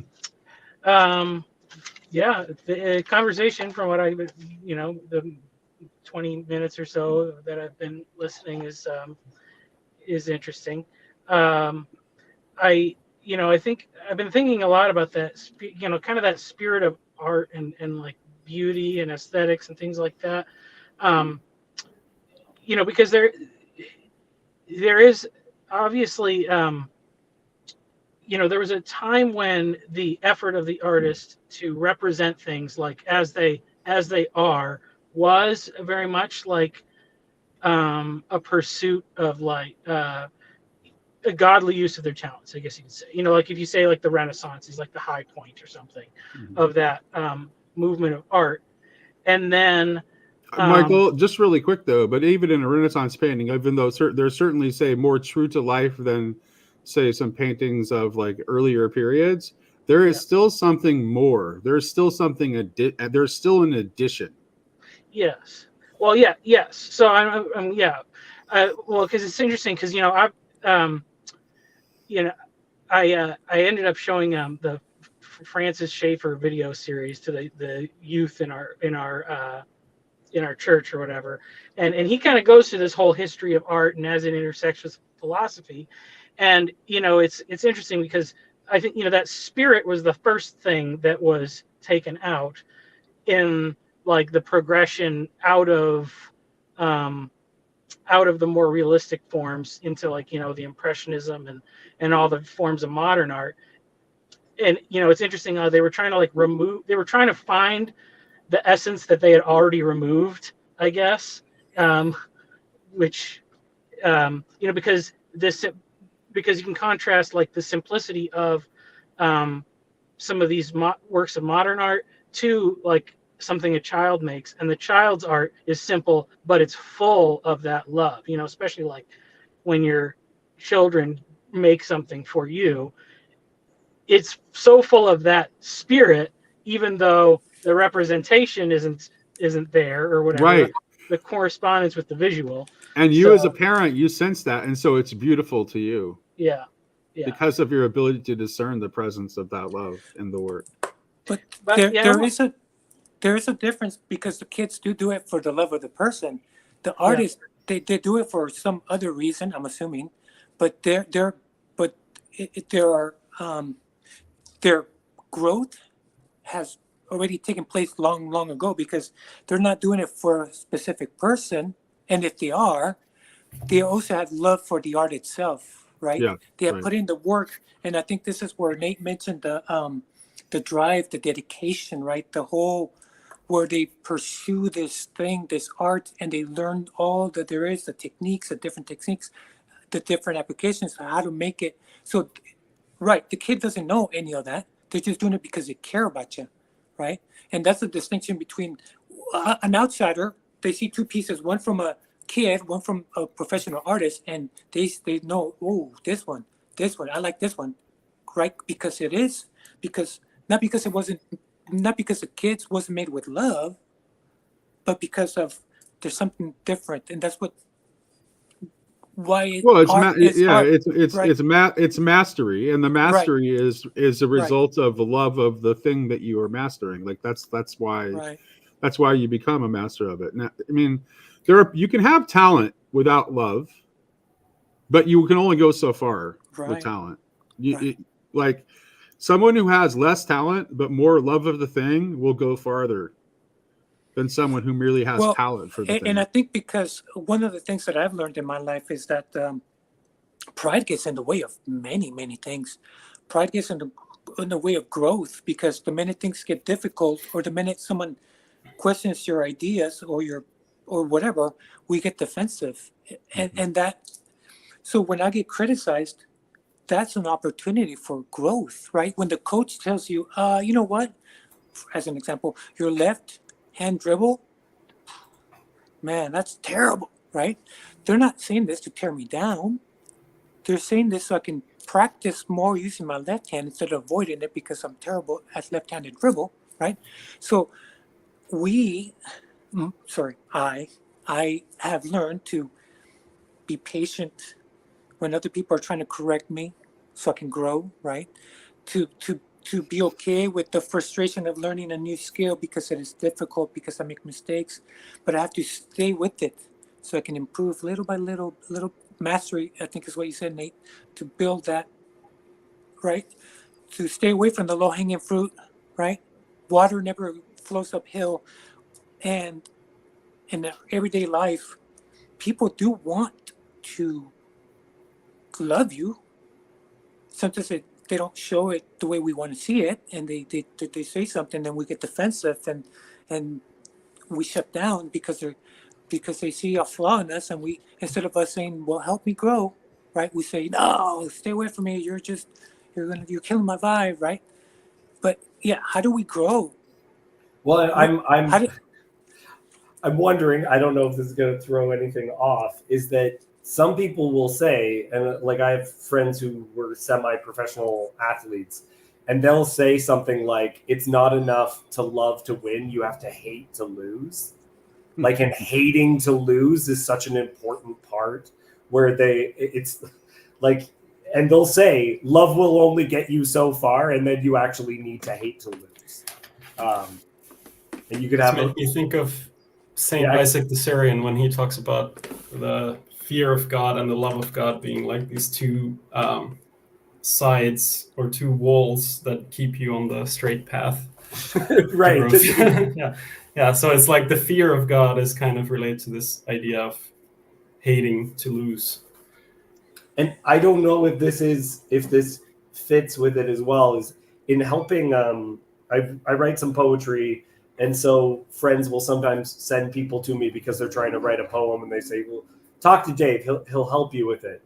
And one of the things that I'll do is I try to balance easy to communicate and uniqueness. So someone will use a cliche in a line of poetry, and I will just ask them, what do you mean by this cliche? And immediately that person will come up with a metaphor. It's completely unique way of describing the exact same thing. And so I'm not writing the new metaphor. I'm not saying don't use that cliche. Instead, use this thing that I just came up with. Instead, I ask them what they mean by the cliche, and they immediately come up with their own perfect, unique metaphor. But it's still in English. It's still something that I'll understand. It's not so unique that it no longer is like understandable. But it is unique in a way that can like excite you and be a kind of art that turns you on into a deeper understanding of what we're talking about. So can I say this now that you mentioned that? So if we are the canvas, if we're supposed to end up being some work of art where the master artist will create something wonderful, and so how do we let the body of Christ, which is everybody, so if I'm speaking for me, everybody but me is going to help me grow, right? So how do I listen to everyone when in the past I've done just the opposite, right? Where I only listen to me and not the criticisms, right? Or am I supposed to be doing the opposite? Like, no, hold on a second. The body wants to help you grow. The body wants to help you live a better life, to show you what Christianity is. What is Christianity, right? After all, do we being art as a metaphor, right? If we are being created and God wants to make us better and he's going to end up with a masterpiece, each one of us should be a masterpiece by the end of our walk, right? How do we let other people, how do we let that love in, right? How do we allow them, you guys, everyone, how do we allow that to make me or any of us grow? How do we grow art, as an art concept? I would say, I mean, I don't think thinking of ourselves as the canvas is the right way. I think we're the paintbrush is, like, and to ourselves at least, or we're God's paintbrush, and the rest of the people are maybe part of the canvas. And it's we let Him work through us to draw those around us up. Whoever, wherever you are at, there's there's going to be somebody that's less, somebody that's lower, and you reach down and you pull them up. And then in your times of greater need, you're trusting that God Himself, or sometimes in a miraculous way, or through the means of some other person, will lift you up too. And that's like the way. It's just everybody reaching down and pulling each other up, and that's how the body grows. The cooperation for existence as opposed to the survival of the fittest. There you go. Yeah, yes, I agree with that. Because I think there's I think that the focus sometimes on piety, there's a certain amount of I know it's good for me to spend time with the Lord, and I have a way that I like to do it, and if it's been too long, then it's wow, I need to go for a long walk, and I need to not listen to anything and just focus on prayer and things like that. But if I'm wherever I'm at, when I see especially so now I'm working with young people, their lives are a mess, and it's not even hard stuff, it's basic stuff. It's teaching them how to use deodorant sometimes, but that's a spiritual act, to help them grow, especially if kids that don't have good home situations and things like that. But that's what Jesus did. Yeah, it's just serving. But Michael, they're also a malleable mess. Like you said, they have such huge problems, but they're so easy fixes in some situations because it just requires maturity. And the difficulty with older people is that some older people, they are in some very simple ways messed up, but it's so much more ingrained that it's just it's how do I get beyond this kind of character, because it's like there has always been a growing, and the growing is into something, and for some of them it makes it so much harder for I suppose all of us as we get older, change is more difficult, right? And so to what extent it is that I just know a lot of very old son of a bitches that I absolutely love, right? And my wife and I are having these conversations of how are we supposed to deal with this stuff? Because right now in our culture, it's just if you know someone and they're old and they won't change, you cut them out of your lives, right? And we're trying to have as much patience as possible, but man, it can become very frustrating in witnessing people who if you tell them what direction would be healthy growth for them, they will hate you for it, right? This reminded me of the parable of the sower and how Jesus says that we should be like a well-tilled earth. And what is a well-tilled earth? It's a soft earth, it's something that can receive. Right. It's this quality of receptivity and softness. And I think, Alex, to your point, how can we listen to others? How can we learn from others? I think we have to be this well-tilled earth. We have to have a soft heart. Right. Because because what I've noticed throughout the years, because I already have gray hair, right? So I did notice that there's a lot of division. There's a lot of bickering and fighting, and then when somebody we've got these tribes, and whenever somebody makes a mistake from a different tribe, there's my opening, and let's tear them down, and we're fighting a house. It's a house divided, right? And I do know this, that we began by saying this algorithm, these apps, this new upload or whatever the heck, what's happening in the world with these new technologies. Because we know that the spirit of influence is there, has always been there, right? We don't battle against flesh and blood. And the enemy has been using whatever tools it can to influence people to make them forget or doubt the truth of God, right? So we have TV. TV was invented less than 100 years ago, and the enemy has used that to right to say whatever it wants to say, and it's not Christian based, right? The radio, and then the CD player, and now MP3, and then streaming, right? Same thing.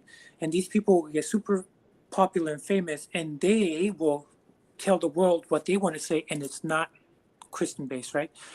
Now Netflix, all these streams, these are all new tools, and the enemy, majority of the time, uses it to make God be less noble, supposedly, right? To try to hide, to try to minimize the effect of who God is and Christianity, and we have to be that tower that's left, right? The what do the ships the lighthouse. There you go. Lighthouse.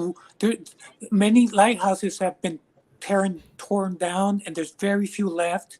But I think we're starting to see the opposite movement, where Christianity, some people are starting to flee this new world think, this mind virus, and they're starting to see Christianity. But we have to know what Christianity is before we can teach it. And that's the point I'm trying to make, is like we have to make sure we know what is Christianity and be able to learn to continue to grow with our brethren instead of fighting our brethren, because the enemy is always using all these tools to try to diminish that. And that's the never-ending war, right? The spiritual battle. Let's put on that full armor of God. Yeah.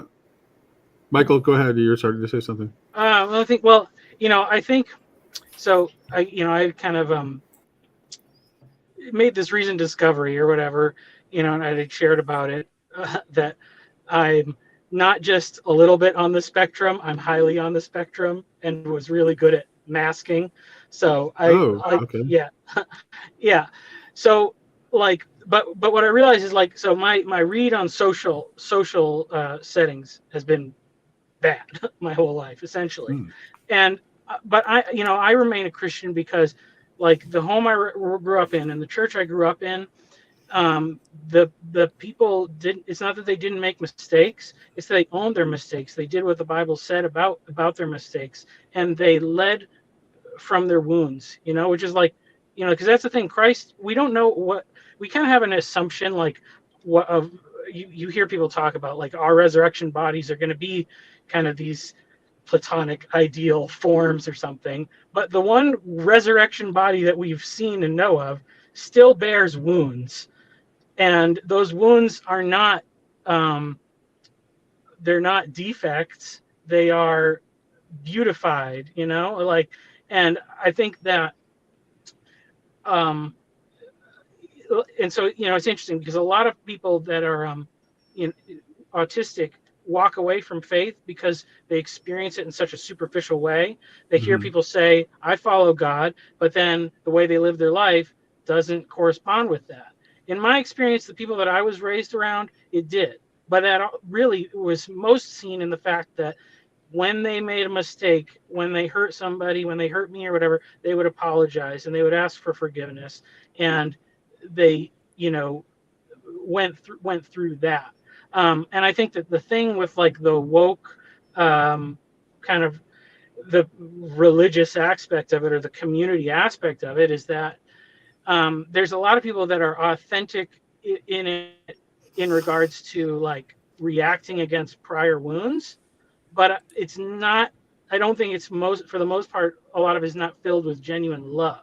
And so, you're right. I think, well, not only that, specifically, what's funny, right before what I was going to say, right before I noticed that you were trying to speak and wanted to give you a chance first, was that the one thing I've noticed that is very different. I mean, I'm in my early 50s, and my entire lifetime, no matter how bad things were in American culture, forgiveness and reconciliation were core values for us. They are when I talk to younger people, especially those who are caught up in some of the ideological trends of our moment, forgiveness and reconciliation are not core values for them. They want to see destruction upon those they see that are wicked. Right.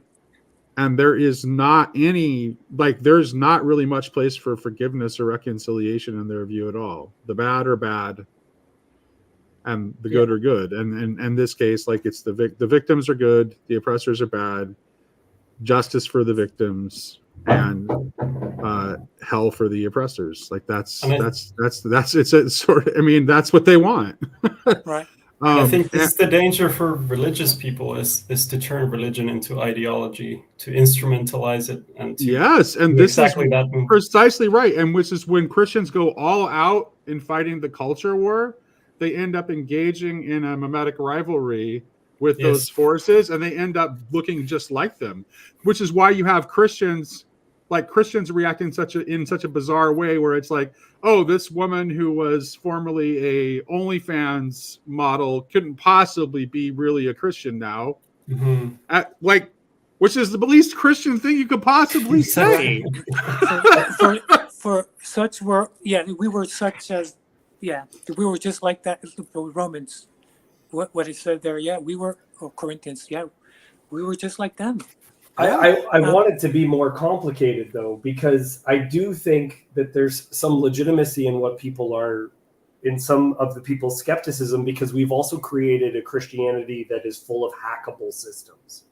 That is, and what I mean by a hackable system is it's like we put up restrictions that are very easily manipulated by bad actors, and there is, without a doubt, forms of, I suppose every single form of Christianity, we all have different hackable systems, right?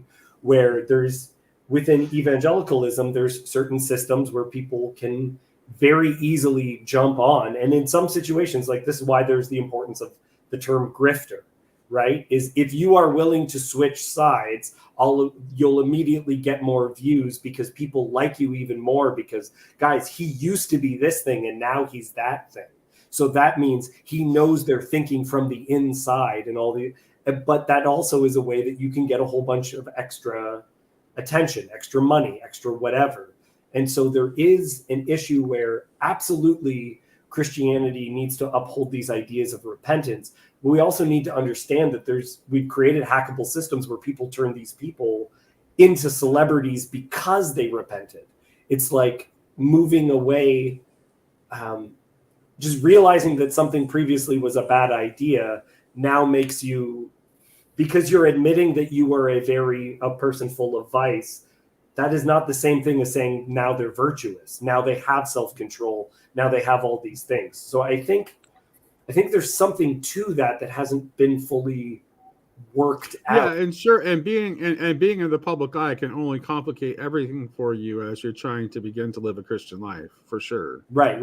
But the thing is that woman wasn't like other people chose to elevate her. Right. Right. So it's not really necessarily her fault. No, yeah. And I also think that the other side of that is, like, I think people will benefit from her story too at the same time. But yeah, I see what you're saying. There is definitely a complication there. I do want to mention this because people have been coming into the body for a long time. Corinthians and all that stuff, when he's reprimanding what they were doing and reminding them of who they were, right? Hey, you guys were just like this. But that was then. This is where we're at now with these new technologies. And I have kids, so I do have to wonder what kind of technologies are going to be present 20 years from now when my kids are adults, and then they're trying to teach their kids, and the people that I have admired, they're already gone, right? Because we don't have the lifespans, right? I think 110, 120 years tops. So the people, so that's why it's important to make sure we understand these technologies and how the enemy uses them, so we can fight the good fight, because we are not going to be here tomorrow, but our kids will. And these tools are being used whether we like it or not, they're being used to influence the world, to influence our kids. And we have to represent, we have to know what truth is before truth dies out. Because like I said, the people that I used to admire it, because they, in my opinion, they used to hold the truth, they passed away. They're gone, right? And then 20 years from now, I might be gone as well. And my kids are going to be left, and whatever opportunity that I had, right? My opportunity is now, I suppose. And these tools are here right now. So that's why I'm saying that it's important to know what is and how we can best use it. Fortunately, and Jesus said, change. "I am the truth," and He's not going anywhere. Yeah. Yes. So- Yes. But we have to. Right? How does a person that doesn't know Christ get introduced to Christ? That's what I'm saying. We have to make sure we don't forget. We'll keep eye on the prize. What are we here for? Right? We're going to perish. I'm going to be gone 20, 30, 40 years. I could be gone tomorrow, right? How does anybody become a Christian, right? If we don't do it, who is, right? Mm-hmm. We are the body, and we're the body for a reason, for a purpose, in my opinion. No, I think actually, Alex, there's a way that connects directly to the thing we were talking about with like all the like the culture war stuff, because it's like, okay, if we can't get this right within the church, if we cannot learn to talk respectfully to each other across political divides in a culture war as Christians, how the heck do we expect the world to do it? Right. I mean, I think some of that is the reason why, and it's always so much easier among like the poor and the needy and stuff like that, because it's so clear cut that you meet them in that place of need. It's harder when it's like a meaning crisis level thing, or with, because I mean that's a lot of the thing that we have in this corner is people that have achieved everything that the world told them they needed to have a happy life, and yet it didn't fulfill their expectations. And I mean, I think that's why it's interesting, because the need for unity is so important, but it really has to value the diversity, which I think we are starting to have, like especially in this setting of what's happening in this corner. Like, because I would say, some like I'm ultra Protestant in some ways, because maybe and realizing now, it's because I have a hard time necessarily knowing like who I can trust, but at least like within the evangelical circle or whatever, in theory, if somebody does something wrong, I can hold up the Bible and read the verse, and that's the authority. That's an unchanging authority. Like, if you're like, the Pope is not, he's kind of a loose cannon, so if you're expecting like a person to change, to be infallible, it's really not going to work. But I think when you look across the broad spectrum of all these different traditions, you see the fruit of the gospel and the fruit of the Spirit present in different ways coming across it. So it's like, and that's the problem too, with like all the celebrity stuff and like the when somebody gets saved and we put them on a pedestal, or a celebrity preacher. If everything in your faith is tied to one person, that's not going to work. They're going to disappoint you. But if you have it spread out across a multitude of people who, by and large, hopefully own up when they make mistakes, that's going to build a real unity over time. Right. That's why I like this little corner, because even though there's different denominations, it's still productive, right? Mm-hmm. It's like, and I hope we don't get caught up in the bickering and trying to divide instead of trying to build up. And I understand that truth is truth, and there could only be one truth, but just like there's only one Messiah. But we have to learn how to build, because we're not promised tomorrow, and then our kids are going to be left to with whatever's here. Well, but here's the thing that but the one, I mean, again, Christ says, "I am the truth," and that truth that is in Christ is the truth that is promised to be all in all. Right. Yeah, and that's what I agree with you, and I don't want to disagree. Yeah. Oh, yeah. I'm just saying. Yeah. I just want to say, there's no like, it's not our love of Christ is not in competition with other loves. It's just not how it operates. Yeah. It's there's one love. There's one love. The commandment to love God and love neighbor are the single commandment. This is why, I mean, Christ isn't being metaphorical when he says, "You've done it. If you've done it unto the least of these, you've done it unto me." He's not. He's being quite literal. Right. It's not hard. I'll be the first one to admit it's not hard to have this perfect love with the imperfect people, and I'm imperfect, right? No matter how hard I try to be the perfect husband, my wife will be the first one to know that I missed the mark. Right? Yeah, perfect husband, my foot. Right? Well, I think that might be part of like one of the importance of ecumenical conversations is the idea. Like, I think different denominations naturally attract different personalities. Like, I remember I was at Bible college and I was talking to a fellow student, and she was talking about her relationship problems. In the middle, I didn't know anything about her. We were just like cursory friends, but I stopped her in the middle of her describing her relationship issues. And I said, "1 second, you're Pentecostal, right?" And she said, "Yeah." I'm like, "Oh, okay. Just making sure. Continue." Because the way that she was talking about her problems with her boyfriends, I'm like, this is a Pentecostal. Like it, and I don't know what that was inside of me. It was just like, there's such an extent to specific personalities, which will be attracted to specific denominations, will mean that there's over-representation and under-representation of certain ideas. Well, yeah, I think Pentecostals, as a general rule, like, are more willing to trust their intuitions than other, right? So this is why there's something about me that remains fundamentally Pentecostal. Yes, and that's also their problem, right? Their vice and their virtue are always connected. Yeah. So yeah, because it's also just that trust in my intuition gets me in trouble sometimes too. Right. And they're the people that follow whims, right? And so they're the people, because they follow whims, they can be interrupted in their daily life, and that can be so positive because some people will be so rote in what they're doing.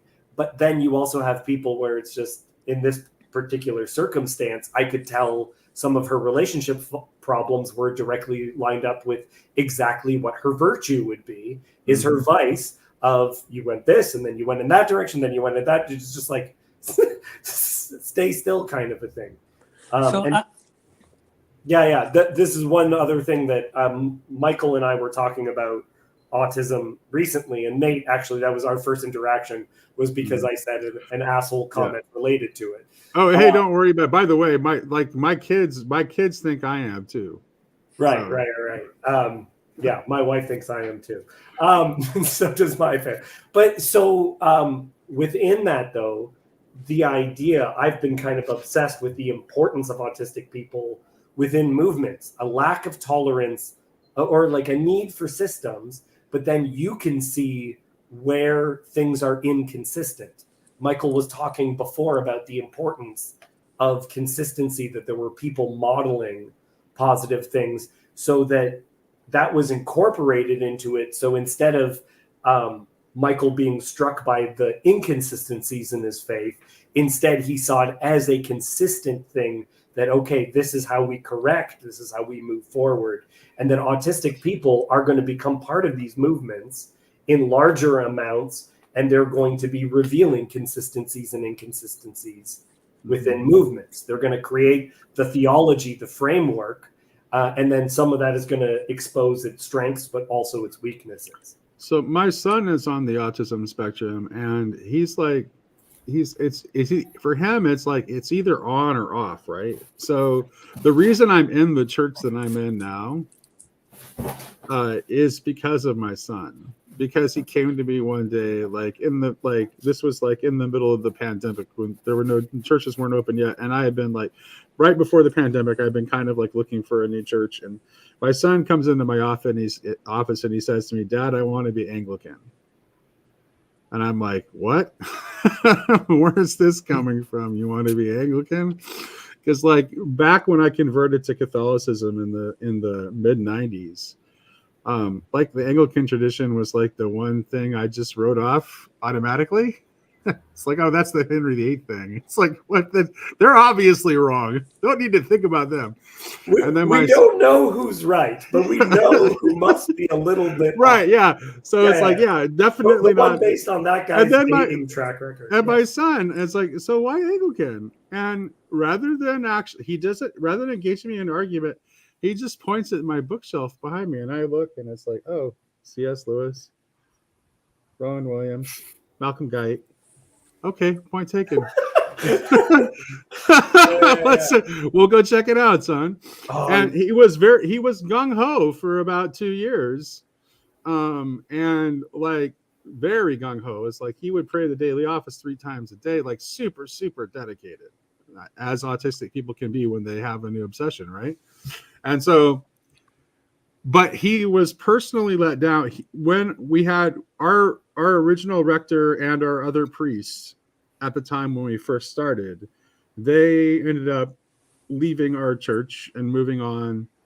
The rector took a position at a larger church in Arlington, Texas, and the assistant priest felt a calling to go back into the military as a chaplain. Well, they had entrusted with my son with a couple of tasks like that for the church.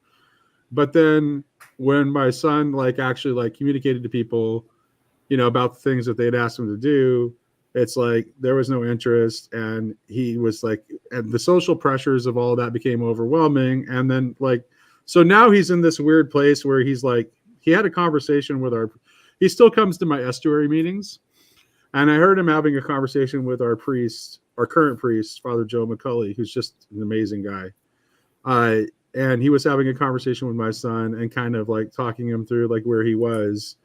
And he's like, yeah, I'm kind of in a nihilistic place, but I still love the liturgy and I still want to participate in the Eucharist. And so he was encouraging to come back to church. But I wonder how do we I think my kids are both autistic, so I think they just want to think I'm autistic. I don't think there's their case is pretty weak. I gotta say. My daughter actually works with autistic kids. She's that's her job. And she says I am autistic, but I lead with my ADHD because she thinks I have both. Well, that's so funny. But here's the question: it's how do we engage? It seems like, especially in this space, we have a lot of autistic people. So how do we as the church properly serve autistic people? In the future, I believe being part of the TLC will be part of a proper diagnosis. It will be helpful. I also want to. You're at least autistic adjacent. We'll say that. I also want to mention something when it comes to kids and with people on the spectrum. So where we're going to be at in 10, 20 years.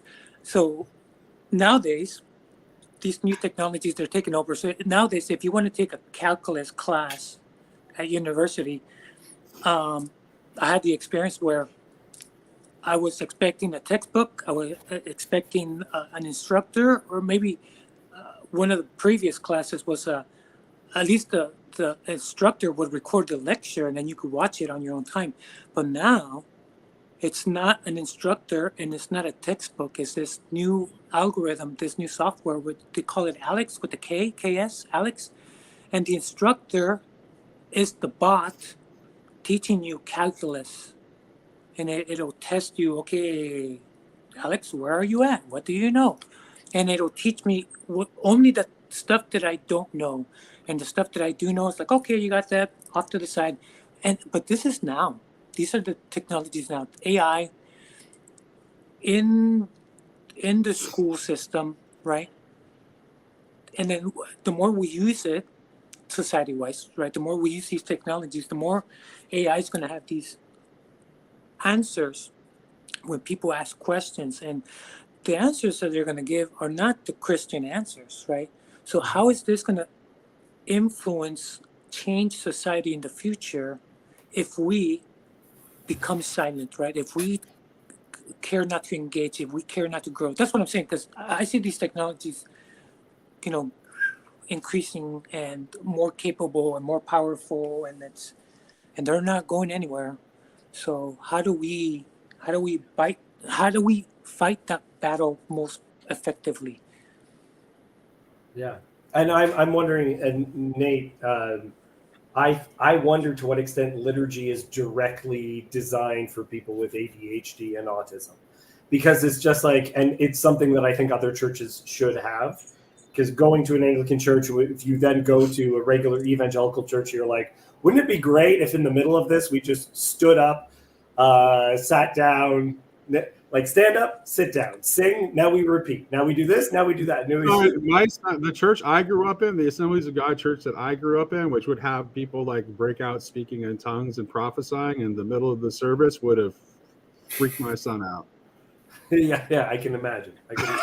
And also the noise level, right? Because everybody's singing, shaking hands, and doing whatever, all the motions. Because isn't the noise and that a factor as well? Yeah, I don't know if it's universally so. So my daughter says it's not always the case, which is like, because that's like one of the pieces of evidence that I'm definitely not, because I don't really have that that kind of sensitivity to noise. Or it's usually either you can be hypersensitive or hyposensitive, which is like me, because my wife's always like, how are you not like freaking out because the baby's crying and this other thing's happening? And I'm like, I got these thoughts going. I can't pay attention to what's happening. Oh, see, that's now you're giving my daughter a case, Michael. Yeah. Because that's exactly I am very much I am able to hyper focus like crazy. Well, yeah. I wonder if how we, like, I think about village things where it's just like we have to incorporate certain people because there's only one church in town. So the church, instead of being, look, if you don't like it here, you go across the street to this other place and you can be idiosyncratic, exactly your personality. Instead, the personality of a church would be the village which it was located in. And it doesn't matter if you're Lutheran. I'm sorry, we only have Anglicans in this village. So I guess you're Anglican, even though you're like, you know what I actually think, and you can mutter whatever you want as you leave. Well, so what my priest did is like he realizes that my son's like challenges are mostly like social. He says like, look, until you like, in the meantime, until you feel comfortable coming back, right. if you want me to come to your house and deliver you communion, I'll do it. Right, and that was a very common thing, like going house to house. Like my friend has an old communion set, and it has like a travel set to take communion to people's houses. So common. Well, it's like, it's interesting because, the diagnoses for these things have changed so much because really, like, so I was diagnosed with ADHD because I had that, which is really why I would never have thought that I had anything else. Michael doubly making my daughter's case. Yeah. It does. Usually, if people have both, which is like now only a recent thing that they're understanding, a lot of people do, it really tends to mask the ADHD tends to mask the autism thing. But like, I think that the reason why there's so much more diagnosis of this is because it's not, I don't think it's changes in environments. I think it's because we've changed society and culture and the way that we live. It doesn't accommodate people, because like if you listen to like the Temple Grandin interview with Jordan Peterson and stuff like this, probably for most of history, the people that had autism or whatever, some part of the spectrum, they would find their way into the jobs working with their hands, working trades, being in places where they didn't have to talk so much. And then there was this etiquette of manners where you knew like there was a formal way that you would speak to people and rituals that everybody understood, because that's even what she talks about. Like her mother would make her answer the door and shake the person's hand and say, "Can I take your coat?" And it's like, because that's the thing, like, and this here's where I figured out, because it's like when I was a kid, I loved doing drama. I was more comfortable on stage because I had a script and I knew exactly what to do, versus like when you're just in the open gymnasium or whatever and there's just kids, I'm like, I don't know what to do. I'm just going to stand by the wall. And so like, because so much of life has become chaotic and unscripted and just a free for all, we're basically just the people that can thrive, and the others kind of just get shoehorned off to the side. Yeah, it's like there's so many. It's like, you know, this is because I have an autistic son. It's like the kind of thing that I've learned about, and it's like the unemployment rate for autistic people is staggering. It's staggering. It's very, very hard for autistic people, even relatively high functioning autistic people. It's very, very hard for them to get and maintain work. Yeah, it's tough. I mean, like, honestly, the dread that I had of like when I moved to a new place and I had to find a job and stuff. I applied for jobs for one day. I had one job interview. I've been at the same job for 5 years now. I pretty much only, you know, talk to my coworkers for like a half hour in the morning, and then I'm by myself. So it's like, now realizing, like, and I was just thinking, like, I'm introverted. I was homeschooled, so I didn't have good social skills. Like, so it was, but now, like, seeing, like, oh, this is the reason why. Like, I just see the hand of Providence, like, all over my life.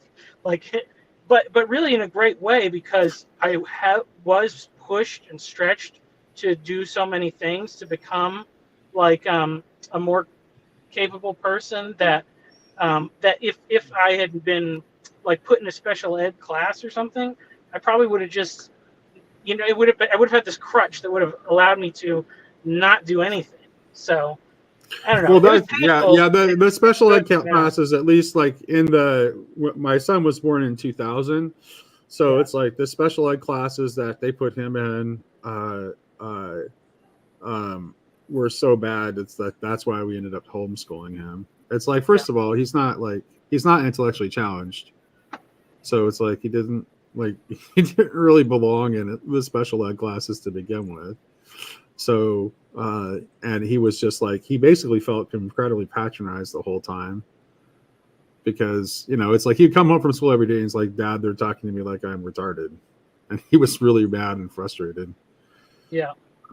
So. It's even interesting because, like, my second through fourth grade, I was in a Montessori class, and like I did great, you know, and I was like drawing all the time and whatever, and it was all like, work on what you want to work on. And then, like, as soon as I got into fifth grade and I was in like the regular classes, I was like, just like didn't know what was going, and it was all stupid like stuff of like, I was confused, I didn't know what was going on, like the instructions weren't clear, it was just like felt like I was being shuffled around.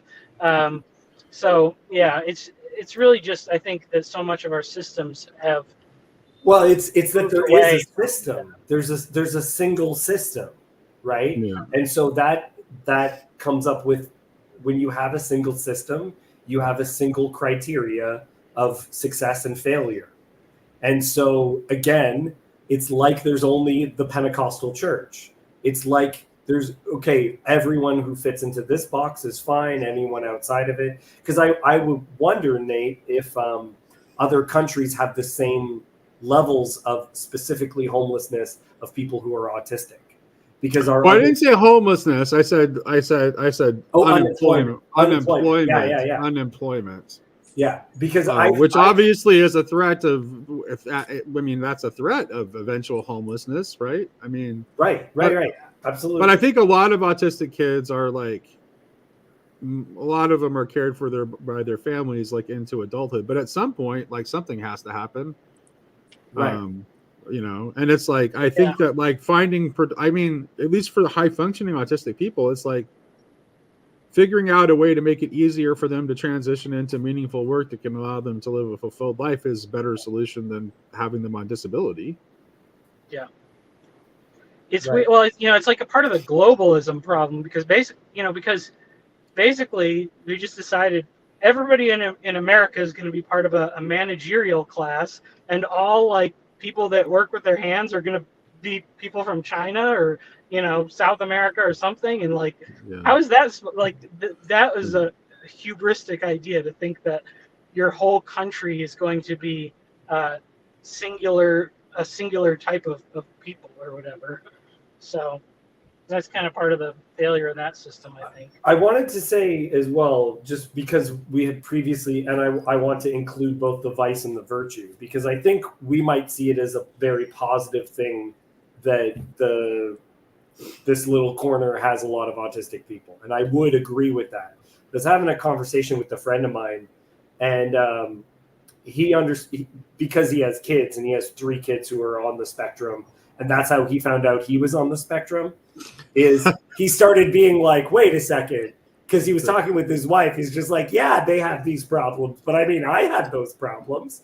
And then his wife sort of went, wait, what? And then they start talking more. It's just like, and that's one of the ways, that's kind of how I really found out I was also on the spectrum, is what we realized is I actually used to date his wife.